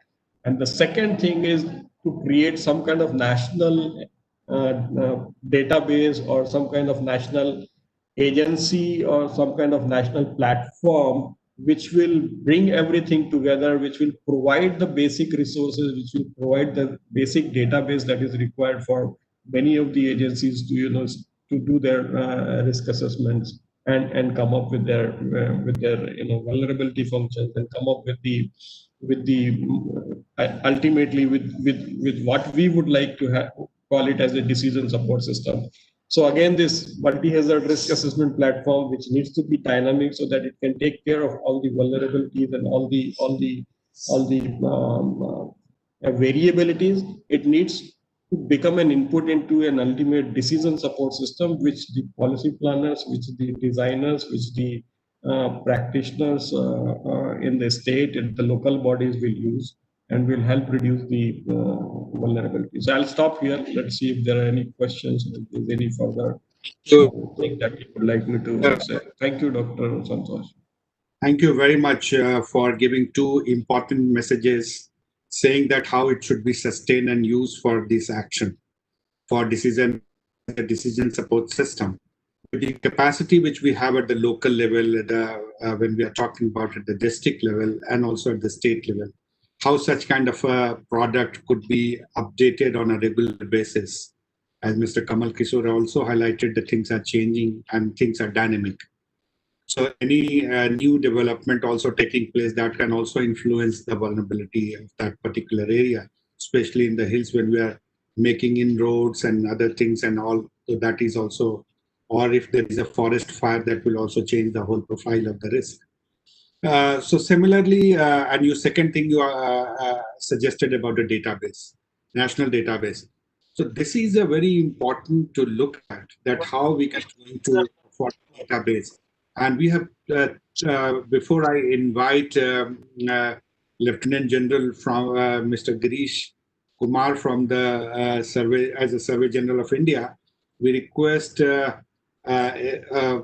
remote sensing agency ISRO. I don't know. Okay, you have joined already. Very good.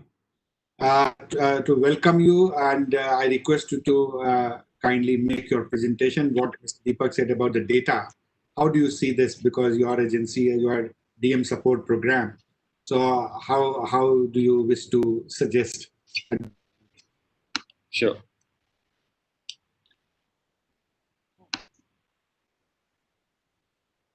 Well, everybody is able to see the presentation.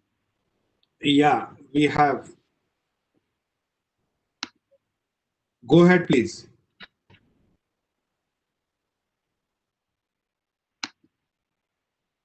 Well, good morning, everyone, all the participants and the delegates who are presently participating in the webinar organized by NIDM on the mainstream risk mapping for holistic DRR, a step towards resilience.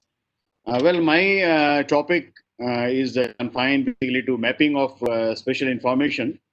We'll talk about the applications and future interventions.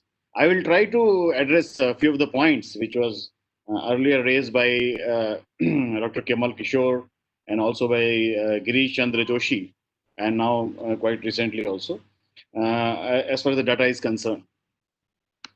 So if you really talk about the space segment, basically we have the satellite constellation. This is a very important component of the spatial mapping, because this is the basic data which basically forms the foundation for generation of any spatial information.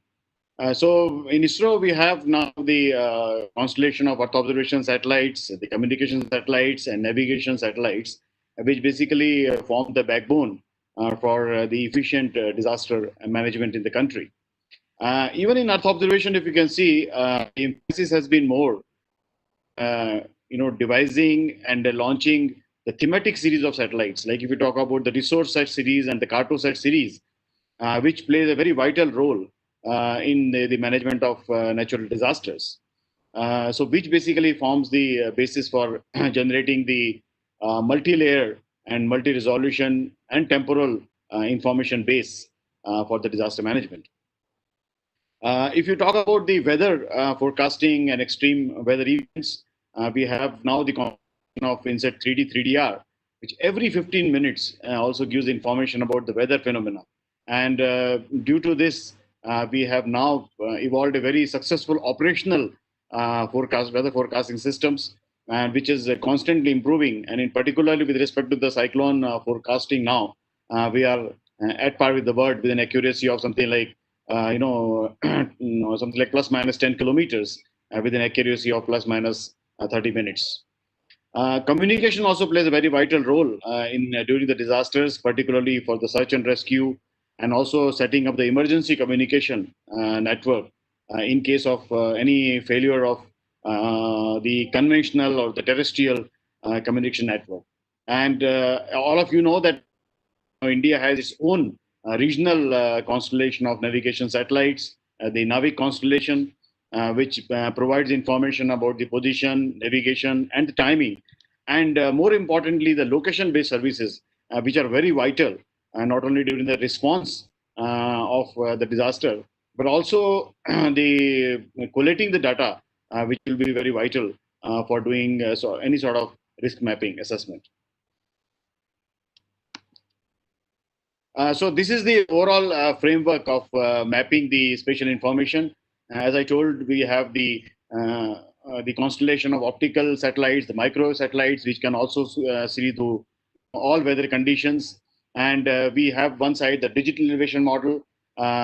Presently, earlier from the Cartosat data, we also have the ALTM, which my previous speaker was talking about the data. I'll come to that, how we are going to augment the ALTM, basically the laser terrain mapping data to the various agencies of concerned with the disaster management. We also have huge constellation of now the in situ sensors and the data collection platform, and also the Navig. So integrating all this we have now developed a lot of models and techniques basically to address socioeconomic security, sustainable development, DRR, and governance. Of course, I will just get today confined to only the DRR part, which is the focus of the webinar. If you really talk about the PM's 10-point agenda, particularly with respect to the role of the satellites, PM's agenda basically talks and highlights the investment in risk mapping. So this is exactly we are now, we have been, of course, giving and planning the satellites, launching the satellites, which in turn act as a backbone for disaster management. But I will subsequently speak that how we are now investing in the satellites, which will be sort of a dedicated or committed satellites, basically for the risk management. Of course, we are leveraging the technology for the disaster risk management and utilizing the opportunities which are provided by the mobile technologies. A number of mobile applications have been developed now, specifically for the collecting the cloud source data, which is very, very vital, basically, and gives a quick enrichment of the database.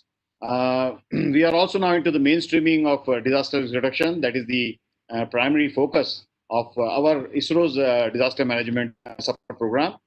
How the development is protected in terms of the existing and also considering the future disaster risk. So the satellite, as I told, it basically provides the time series information, which is very, very vital. It gives information, basically developing the footprints. Larger footprint area can be covered because of the larger view of the satellite. You can have the larger footprints.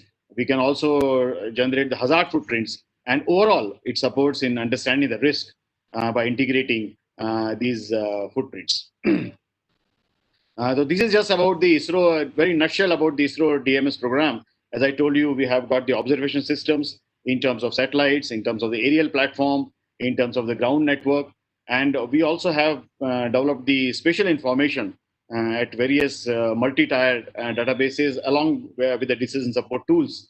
And we have a dedicated center, decision support center at NRSC Hyderabad, which works very close association with MHA, NDMA, NIDM, MOA, Cabinet Secretariat, and various state agencies who are involved into the disaster risk reduction as an overall goal.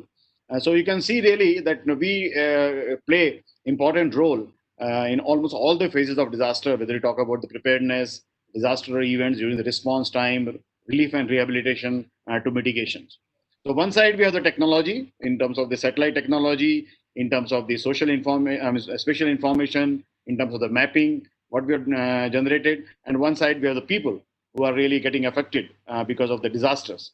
So in between, we have the functionaries. As I told about functionaries at central level, at state level, at district level, and of course, various NGOs who are also facilitate their services during the disaster management. So the most important component, what we are talking about, the spatial information database. If you really see today in ISRO, of course, to support the DRR, we have the multi-scale and multi-resolution database. The entire country database is available almost, you can say, updated database at 50,000 scale. And for the 350 multi-hazard prone districts, this data is available at 10,000 scale, which is at much, much larger scale. And for the 5 mega cities, now the data is available at 2,000 scale. And now we are adding more and more cities to it. So our now primary focus is basically to have the database at a larger scale, at the 10,000 scale for more districts, and of course, incorporating more cities at a 2,000 scale. Now, besides this information, which is primarily static, of course, updated from time to time, we also do provide the disaster-specific products, particularly during the pre and post phase of disasters, which are disseminated in the near real time. So this entire database was operationalized in 2013 onwards, and the services are now extended to 36 states and union territories for emergency management in active collaboration with MHA.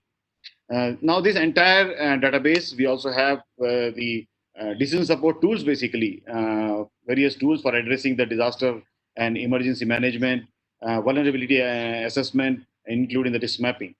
And recently now we have started working very closely with MHA, wherein we are building an integrated control room for emergency response. It will be at MHA, and we'll have the mirror at NRSC, Hyderabad.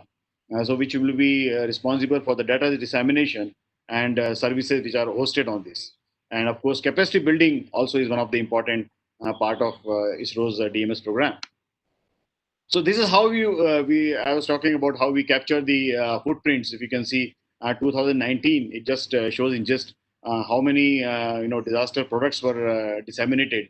Whether you talk about the flood, cyclone, and the forest fire, and even in 2020, of course, we had only the one cyclone event as of now, on the cyclone Amphan, which has severely impacted the West Bengal and Odisha. And how we have integrated basically the forecast, if you really integrate with the hazard zonation maps and the hazard information on the vulnerability information, which is available more from the field, how it can help in mapping the risk. Floods, of course, almost all the floods in 2020, whether you talk about the Assam, Bihar, Uttar Pradesh, Madhya Pradesh, all the maps were, all the such flood were mapped in the near real time and disseminated. And the flood hazard atlas, I will speak about this in the next slide. So this is one of the important component if you talk about the risk mapping, the flood preparedness in terms of hazard zonation. This in the form of these maps, we are supporting the NDMA, SDMA, and of course the Central Water Commission. If you really look at the first picture, it really shows how you can capture the larger footprint of the flood scenario in the country. You can see the blue color, which basically shows how the flood has been captured over the years from 1988 to 2013. Of course, these maps now we are updating to 2019 as well. And some of the major events like Kosi flood is of course shown in small red color, which was a mega event as far as the flood is concerned. But really using the historical data, what we have with us in the archives from 1988, how we have been mapping these hazard zonation maps, which basically gives a good information base for doing the risk mapping. So if you see for Assam, from 1998 to 2015, utilizing all the historical events of the flood, now we have the hazard zonation maps, which basically talks about the areas which are at the very high risk of floods, or high risk of flood to very low risk of floods. So depending upon the intensity of the rainfall, you can always assess the area which is likely to be affected based on the models and the historical information which is available. Similarly, for Bihar, very recently we have updated up to 2019. Odisha also we have released the maps integrating information of 2018. And now we have started working for the Andhra Pradesh, West Bengal, Uttar Pradesh, and many other states in the offering, because a lot of demand is there for generating these kind of hazard zonation maps, which will form the basis for the risk mapping. Another important component is basically for the landslide preparedness also, the hazard zonation, which we have been supporting the Geological Survey of India. GSI also is developing the land susceptibility map for the entire country. And herein, basically, we are supporting them we have delineated the landslide hazard zonation based on the geological information, topological information, anthropogenic activities, and considering the various factors like lithology, soil, slope, drainage, lineaments. And primarily today, we have the very good hazard, not only the landslide hazard maps, but also the landslide hazard management maps also. What kind of management interventions could be taken in these areas? So at present, we have done for the pilgrimage route in Himachal Pradesh and Uttarakhand, and now quite recently we have also done in Meghalayas.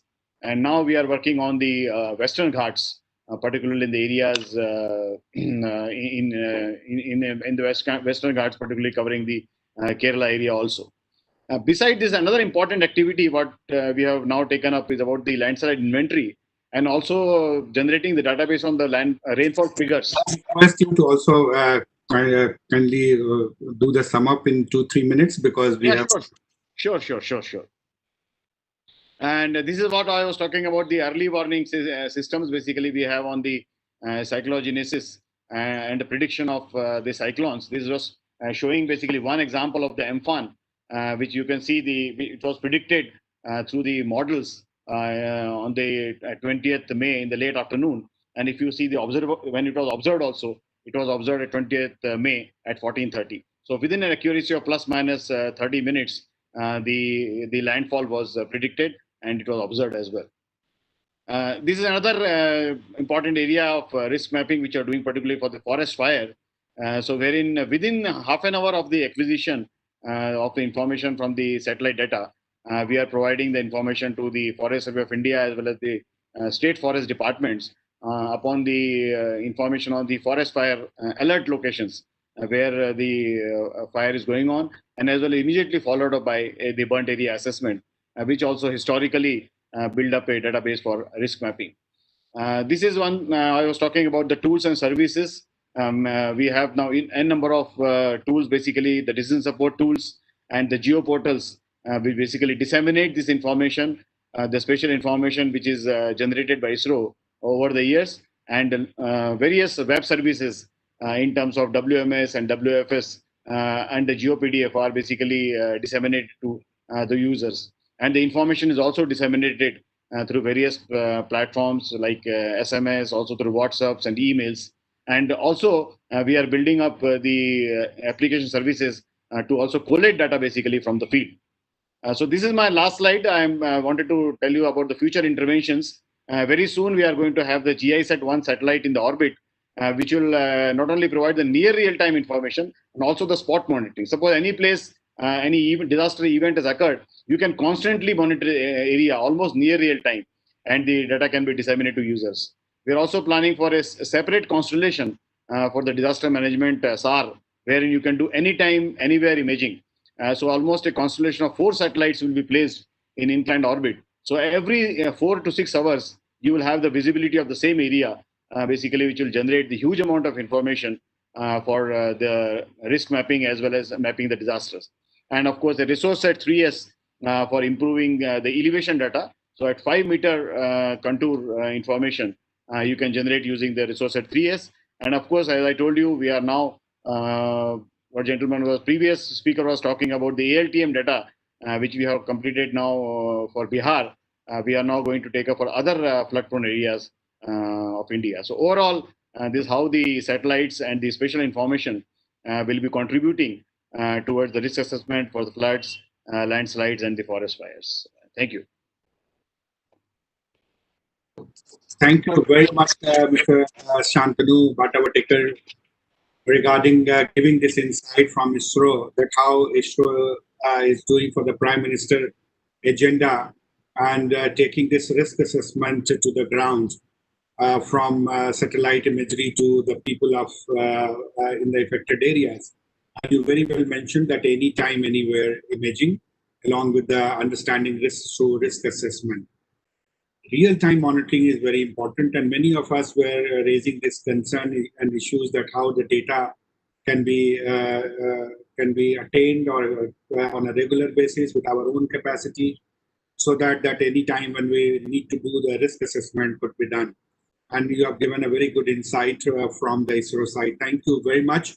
I'm told that you have to go for a meeting. Otherwise, I would have some questions. But before that, I wish to invite, because you have flagged many issues and other speakers have also highlighted issues regarding the mapping.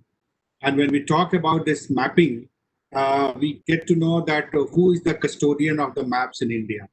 And then we find that this is the Surveyor General of India, which the department. And there are not many maps, political map, physical map, and contour map. Can we have his insight about this risk map as well? Whether the risk map is the prerogative of the Geological Survey of India, or every department should start preparing, or that should go into the mainstream. So I request Lieutenant General Girish Kumarji, Survey General of India, to be with us and share his point of view at this point of time when we are talking about PM 10 points agendas from plan to action. I welcome you here.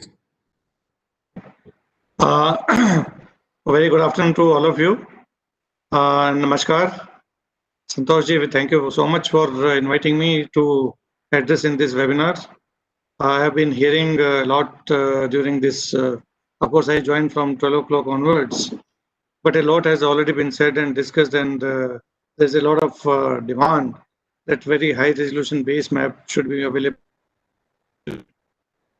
As on today, we have national coverage on 1:50,000 scale, and about 65% coverage is available on 25,000 scale. But since there was a great demand for high resolution data, so from 2018 onwards, we switched over from 25,000 to 1:10,000 scale, and now 1:4,000 scale. Now, very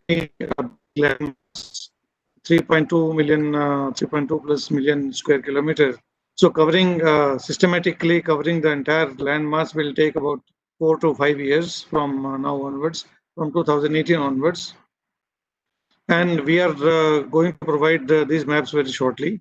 Now, there is a, what I said, that there is a geodetic infrastructure which is first required for generating any high resolution map. So what we have done, that we are creating a network of the continuous operating reference station network.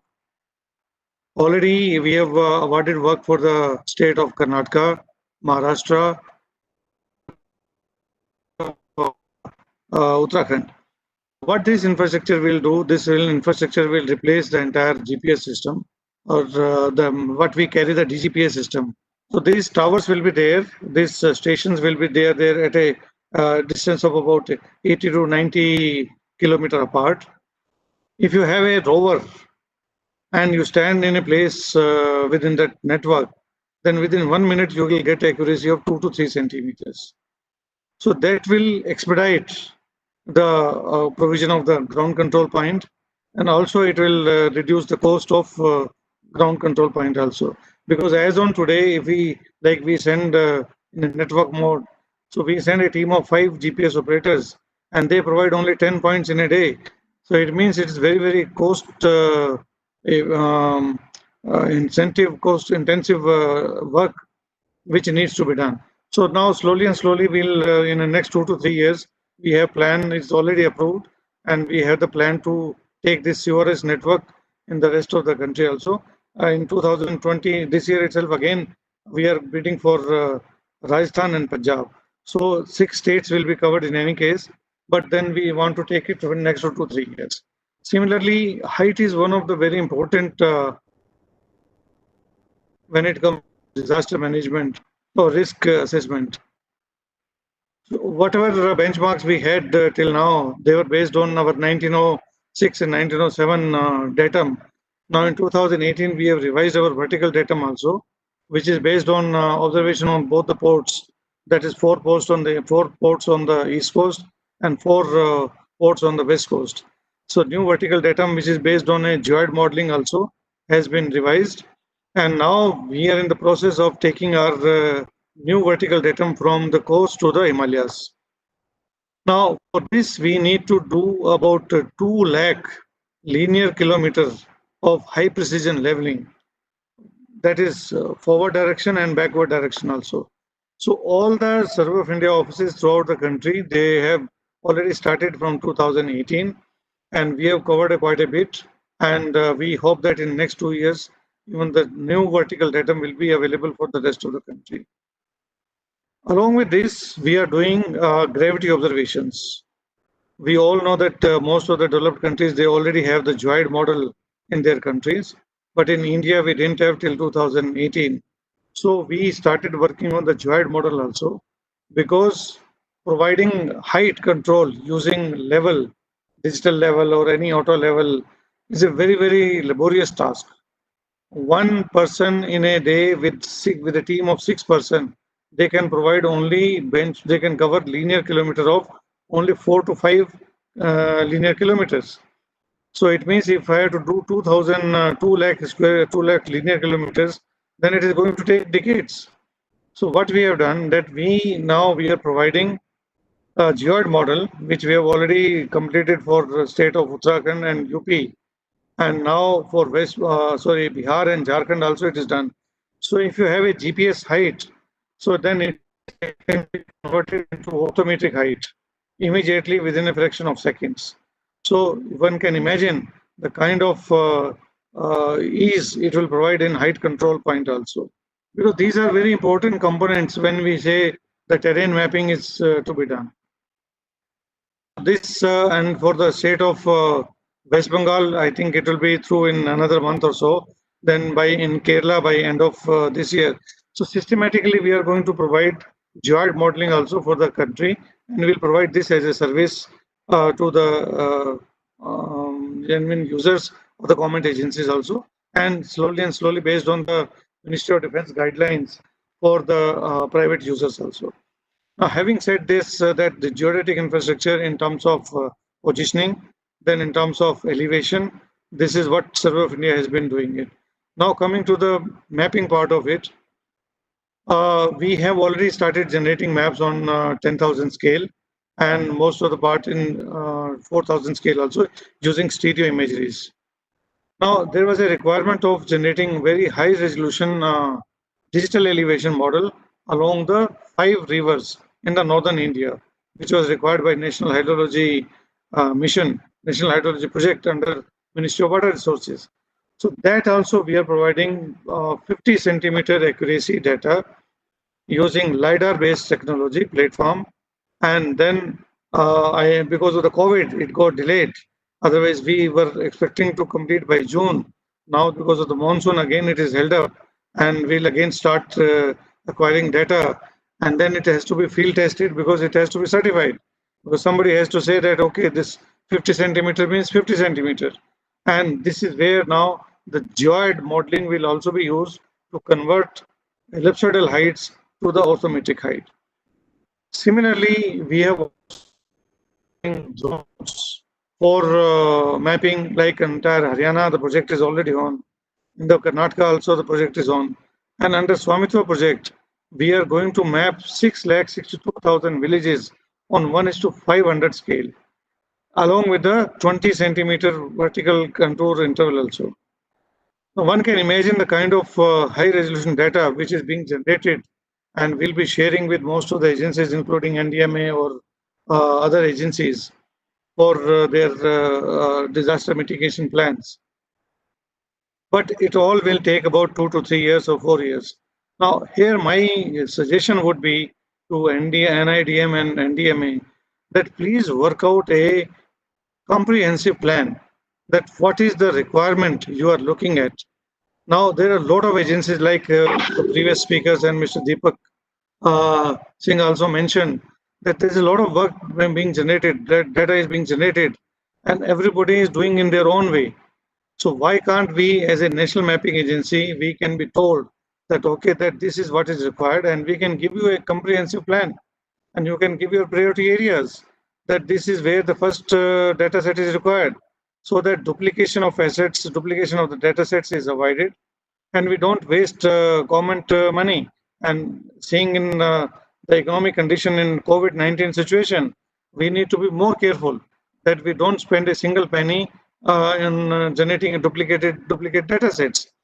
So here at the outcome, as an outcome of this webinar, if NIDM and NDMA can work out a strategy that, okay, this is what scale is required, these are the features which are required, and these are the layers required, then we'll commit that by this time we'll be able to give this. And if we are not able to do this, and if more resources are required, we are very happy to augment our resources. By Department of Science and Technology, funds are also being made available. But if we can join hands by allocating funds or by allocating resources, then as a national, we can come out with a good strategy so that high resolution data is available to the users for their planning purposes and for their all kinds of applications also. So I'll be very happy to share if there are any questions or answers, but definitely we are moving in the right direction, and we should be able to provide a good solution to all the stakeholders. Thank you very much. Thank you very much, Manish Kumarji, because you have given us a way forward that how that national agencies can come together and avoid the duplication and do the capacity building and have a kind of a national product on a risk assessment instead of every agency is doing that. We have Mr. Kamal Kishore sitting here, and we have Major General Manoj Kumar Bindal also. And you have raised these two questions to these two agencies, that how these two agencies can come together. Listening to all the presentations and the points made by the panelists, I would request, first I would request Major General Bindal, how he is looking at this entire point, as we will be having 5-7 minutes question answer also among this from the delegates, and then we will have Kamal Kishore. So should we go for first 2-3 questions, or we can request Major General Bindal for taking this? I'm addressing it to you, Major General Bindal. General Bindal. I think first let's do some question answers. Okay. Okay.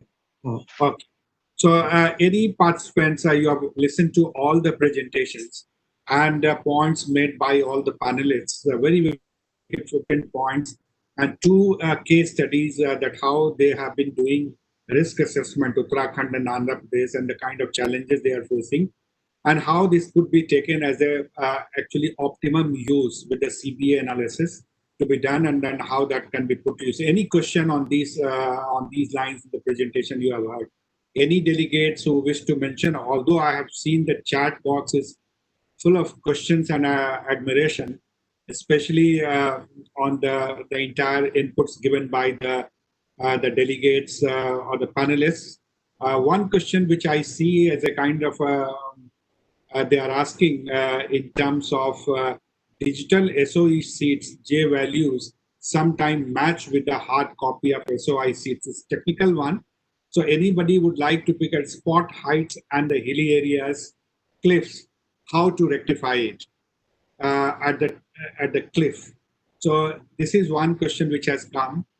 The another question which has come up in terms of early warning system in India is rated best in the world. The big challenges are in a mission disseminations. So how that would be impact-based dissemination would take place, how to ensure last mile connectivity and community ownership of the entire products of the this risk. And the third question, which I would like to highlight in terms of this, how we are going to have a kind of a integrated approach from here to as information to the preparedness. That good information we have, but how we are actually applying it for the preparedness and response. So these 3 questions I have flagged for the panelists. Anybody would like to mention that how it is going to help? These 3 pertinent questions which have come up by the participants. Anybody would like to, Mr. Deepak, would you like to, or any Uttarakhand, Mr. Joshi, are you there? Or latest Faisal is there, I can see very well. So Faisal, would you like to respond?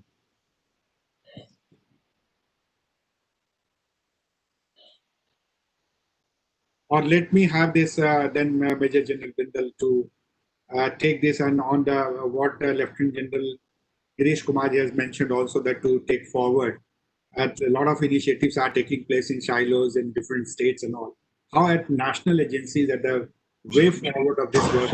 I can come in with a very quick, view on that. I think in general, I think it's extremely good to hear from Survey of India and Lieutenant General Kumar that these initiatives are taking place, and actually he rightly picked up. We are quite advanced, and we do get a lot of good information as far as the horizontal resolutions are concerned on the mapping side. But the vertical resolution and the vertical accuracy is something which was not addressed so far. And what I hear from him is that there is a plan now by Survey of India also to address that. But I think, as I also mentioned, and I think everyone is saying that a lot of efforts are happening at different places, but there is no kind of synergy in that, and it's not really getting into one platform, or it's not being conveyed also to probably Survey of India in a very coherent manner. And therefore, if this webinar and if outcome of this would be that there is the NDMA, NIDM, and Survey of India could get together and commit to some kind of coherent strategy on that, I think that would be extremely good and it will go a long way. And if there is any assistance or technical help that the bank, World Bank can provide, I think we'll be happy to provide and be associated with that. But this is definitely need of the hour, and we definitely look at some kind of national platform being created.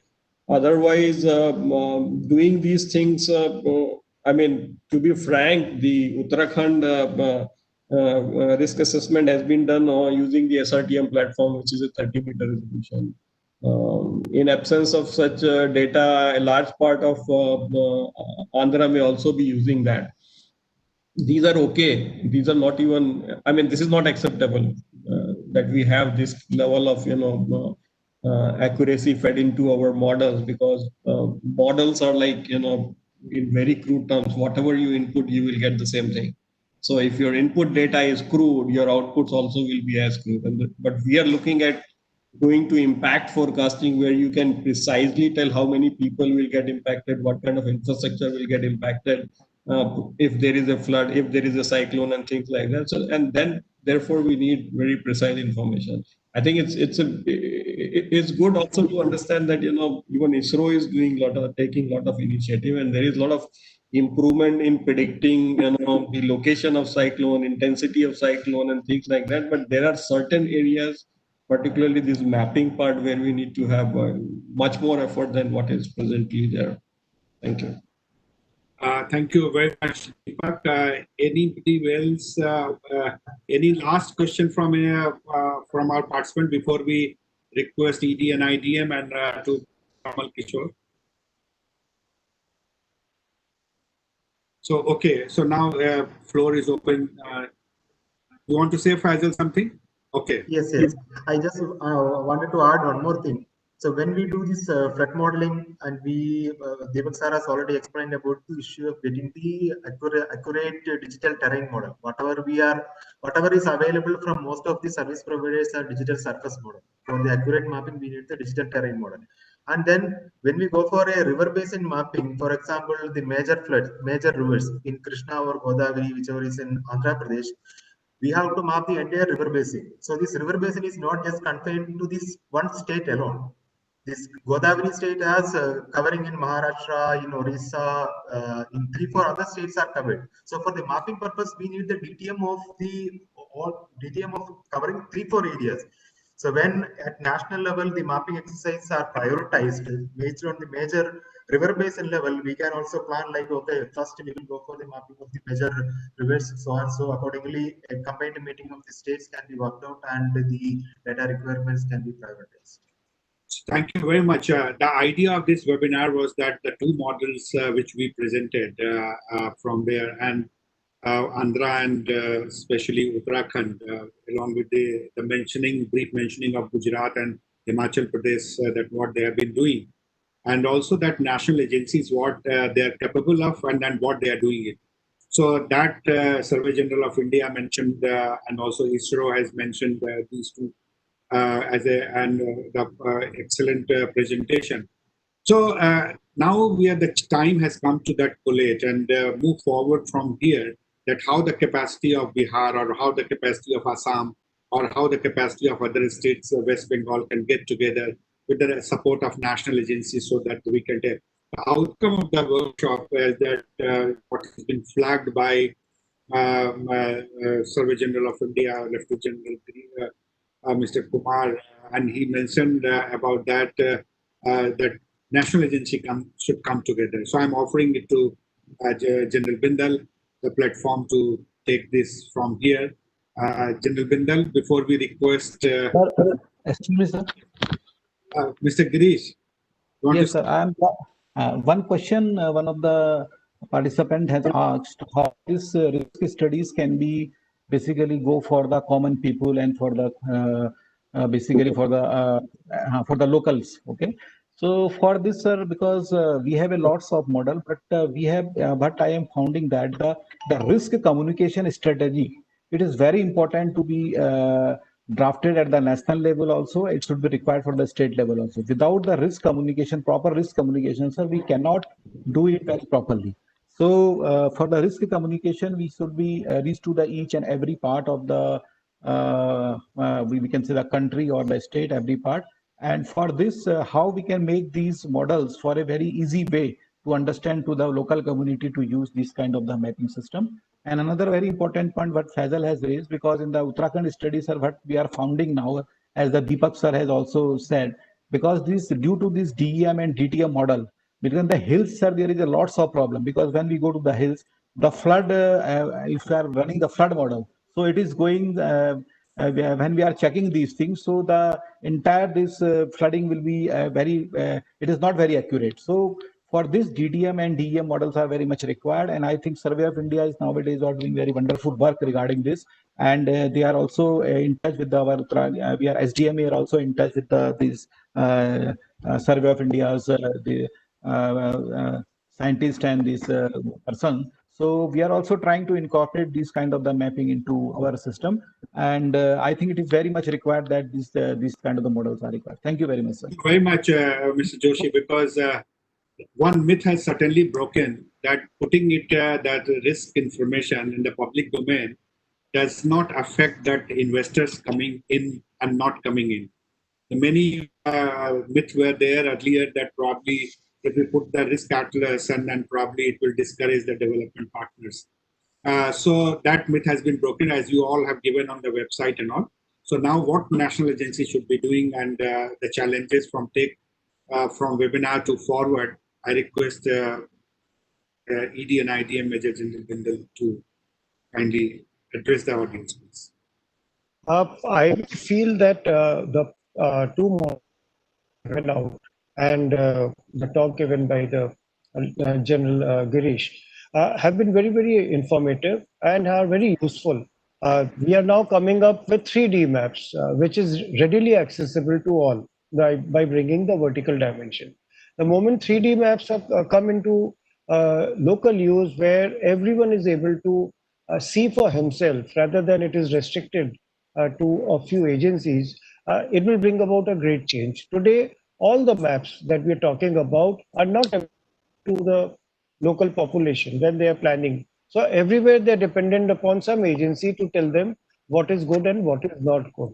So populating the maps that we are making and making it available to the common public in an easy to understand system on a normal laptop, on a normal desktop, will go a long way in ensuring the last mile connectivity. The second issue with that, which came about dissemination, I think it is more of a governance issue, because such type of risk modeling has been done for ages all over the world. But what then? Thereafter, who is ensuring that? Has that risk modeling, like we saw in Uttarakhand, the panelists showed large number of landslide prone areas. Has they been made as no construction zone? If they have not been made as a no construction zone, or in those areas, unless some specific building codes have been made mandatory, then creating such a map is of no use. We can keep creating flood basin maps, but unless and we keep allowing people to settle in that area, which little bit of rain cells also like to get flooded, then it is of no use. So finally, to ensure mitigation and ensure preparedness for future or resilience, it is very important that all these maps that have been prepared, risk maps, they should be converted into a land use planning, wherein large number of areas should become totally no-go. They can become parks, they can become some reserved forest, they can be just open areas for cattle to graze, which during, but no construction should be allowed there. And if some construction is possible with the certain building codes to be followed, then only they should be allowed. So creating a risk map is certainly a good idea, but converting that into action, where we talk about mainstreaming disaster risk reduction into development. This, I remember Kamal Kishorji in one of the seminars had said, give me one example where disaster risk reduction has been introduced into development. That is exactly what I am also saying today, that Uttarakhand has made so many such good maps, Andhra Pradesh has made, World Bank is talking about so many, but what is the effect on ground? So somewhere we need to take stock and be very, very stringent on land use planning. If we carry out the land use planning as per the risk map which has been created, we are at least ensuring that that area is future ready. Retrofitting and other things are structural steps which we need to take because we can't help it. If certain area now we are making a risk map of a populated area today, it is not possible, humanly not possible, to shift out that entire population, even if it comes under any sort of high risk area. There we have to go for other means to reduce the risks. So this connect is missing in this agenda point, that how the risk mapping will be converted into actual action plan. And I think that is a big gray area which needs to be looked into by every state department at the national level also, and also the dissemination that I talked about, that the local people of that area should be known. Maybe in a landslide prone area, signages can be placed in such a way, and it is universal in nature, so that no matter where a person goes from one hilly area to another state hilly area, the signages are the same, and there should be no construction, no settlement, no hawkers to be put there, or a system when during a landslide prone season the temporary shelters are only allowed and they move out of that area for that period and no one suffers. So it is finally we have seen in all, whether it be earthquake, whether it be flood, whether it be anything, that it finally comes down to land use planning, land zone planning, land zoning. You can keep doing it, but actually the governance issue comes into play, where permissions are not being denied to construct in an area which everyone is aware of is a if I'm just right now giving example of landslide. So that change in the mental set of the people needs to be changed, that it is a no-go area, marked accordingly on the map, marked accordingly on the ground, and strict vigilance is kept that nothing comes up there unless some structural measures have been put in place, like tunneling or any other thing, to allow access through that area. So I think this is something which at a national level can be stressed upon through various webinars, through various sensitization programs, through various documentation publications, as to how to convert, how to implement a risk map and convert that into mainstream that into a development plan of any area. So I will close here itself, Dr. Santosh. Thank you very much, General Bindal, for giving three major insights that how this gets converted into public planning, and this is the land use planning is referring again and again, so that practically use and permission denied in the high prone areas if they are not having this kind of a particular kind of design parameters of the high risk zone and the low zone and so on and so forth. And a lot of capacity building programs have to be brought in and taken to the people. Mr. Kamal Kishore is there from NDMA, and he is listening to all the presentations. What is the final point which you like to mention, Mr. Kamal Kishore, as a kind of we are talking about mainstreaming risk mapping, and you flagged a couple of issues which panelists and also others have been tried to answer some of the questions to your concerns. Thank you very much, Professor Santosh. It has been a very interesting conversation, particularly what General Girish was saying some time ago. So I just want to, without repeating everything that has been said, and General Bindal summarized forward very nicely. I just want to say one thing, that NDMA is going to start a process of doing risk assessments for two states, working with two states, Mizoram and Kerala. I think that will be an opportunity to address a lot of things that were talked about and begin to set up a national system of doing risk assessments and identify for which aspects of the risk assessment, which are the agencies which are going to provide data. That would be a nice opportunity for us to systematize. We already have an MOU with Survey General of India, Surveyor General. We can systematize that and see, state by state, what is it that different agencies bring to the table, and so that we make the most of the latest information and knowledge available in the country. Thank you very much. Thank you very much, Mr. Kamal Kishore. You have mentioned about this Mizoram and Kerala and national system. What, Mr. Girish, do you, General Girish, are you there? Would you have a last point from your side? Thank you so much, Professor Santosh, and thank you, Kamalji. We'll be very glad to participate in these two states, Mizoram and Kerala. And I'll work out in the meantime whether it comes officially in some time. But in the meantime, we'll start working on these two states and see what best possible solution and data set Survey of India can provide in terms of 2D and 3D also. Because in disaster third elevation, that vertical data is very, very important, and especially in Mizoram because it's a hilly state. And Kerala, as I said, that GeoD model will be ready. So we'll definitely come out with good solution to provide to NDMA. Thank you so much. Thank you very much. Mr. Santanu, are you there? From ISRO, Santanu Vatavatikar? Just he moved outside. Okay.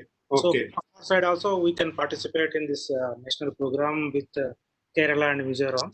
So certainly ISRO will also extend its support. ISRO will extend its support. Thank you very much for committing this. Anything from World Bank, Mr. Deepak? I think we look forward to what would be done in these two states, and we keenly watch that. But just wanted to make a thing that as far as hilly states are concerned, the vertical information could be relatively coarser. We can work with 5-meter or 10-meter level information because the slopes are higher. It's basically the flatter areas where we need more refined information. Like for Bihar, if we have a 5-meter contour interval, we'll probably cover 100 kilometers. So we need far more, more refined information in plain areas than the hilly terrain. So Thank you. We look forward to that. Thank you. Thank you very much. Anything from the states? Girish ji, would you like to say any final word, or you have said already? Faisal, would you want to say something, or it's over? From my side, sir, and if any our experiences can be required by the NIDM, NDMA, or any this new studies, so we are ready to share whatsoever you want. And this is from our side, sir. Thank you very much. Thank you very much. Thank you very much. Okay, friends. Now it's Faisal. Yeah, I think you have spoken already. So thank you very much to all of you, all the distinguished panelists. I would just give this request, General Bindal, if you have to say something at the closing point, or you have said. No, I have said enough. I've said enough, but I'm thankful to everyone. Thank you very much for giving insights, and my gratitude and thanks to Mr. Kamal Kishoreji, member NDMA, for being with us and sharing his viewpoint. And I will not repeat, but just I wanted to extend my heartfelt thanks to you. And also, I wish to extend my heartfelt thanks on behalf of NIDM and the entire team to all the distinguished panelists. We can say that General Girish Kumar, and then we have Dr. Santanu from ISRO, Mr. Deepak Singh from the World Bank, Mr. Girish Joshi from this Uttarakhand, and Faisal from Andhra Pradesh. A special thanks to Survey General of India, because we initiated the entire process of being that forming a national initiatives as part of this particular webinar, which we intended initially, that how that PM agenda can go into that at the grassroots level. And all have suggested, and a lot of work have come to the hands of the national agencies for supporting states. And the state has also offered that whatever the capacity they have built, they have been willing to take this together with the national agencies and also to helping the other states as well. So this is a very good outcome, I can say, as a way forward, that national agencies come together for risk mapping, and they will pool in their capacity and the resources, and similarly helping the other states. No better outcome which we would have expected than this, that strategic intervention. And thank you everyone, and special thanks to General Bindal for taking this initiative and putting us all on the job for take this PM 10-point agenda forward. And I'm glad that my team responded very well. Dr. Mohana, Dr. Kumar Raka, then we have Ranjan Kumar, we have Dr. Anuradha Maurya, and also Dr. Ranjan. So all were there to support, and technical support from Mr. Balu and everyone. So thank you very much on behalf of NIDM and on behalf of National Disaster Management Authority. We extend our heartfelt thanks to all of you and all the distinguished participants who raised these questions who were there. And I must have missed some of the questions, but I'm sorry, but we will be taking up further and in our plan, and we will let you know. Our report would be on the website very soon. So thank you very much to all of you, and I take this permission to close this. Anybody would like to stay here, or we should close? What do you say? Thank you. Thank you. Thank you very much to all of you. Thank you. Thank you very much. Mohana, you can close the this meeting. Yes, sir. Thank you. Thank you. Thank you. To everyone. Thank you. Thank you to everyone.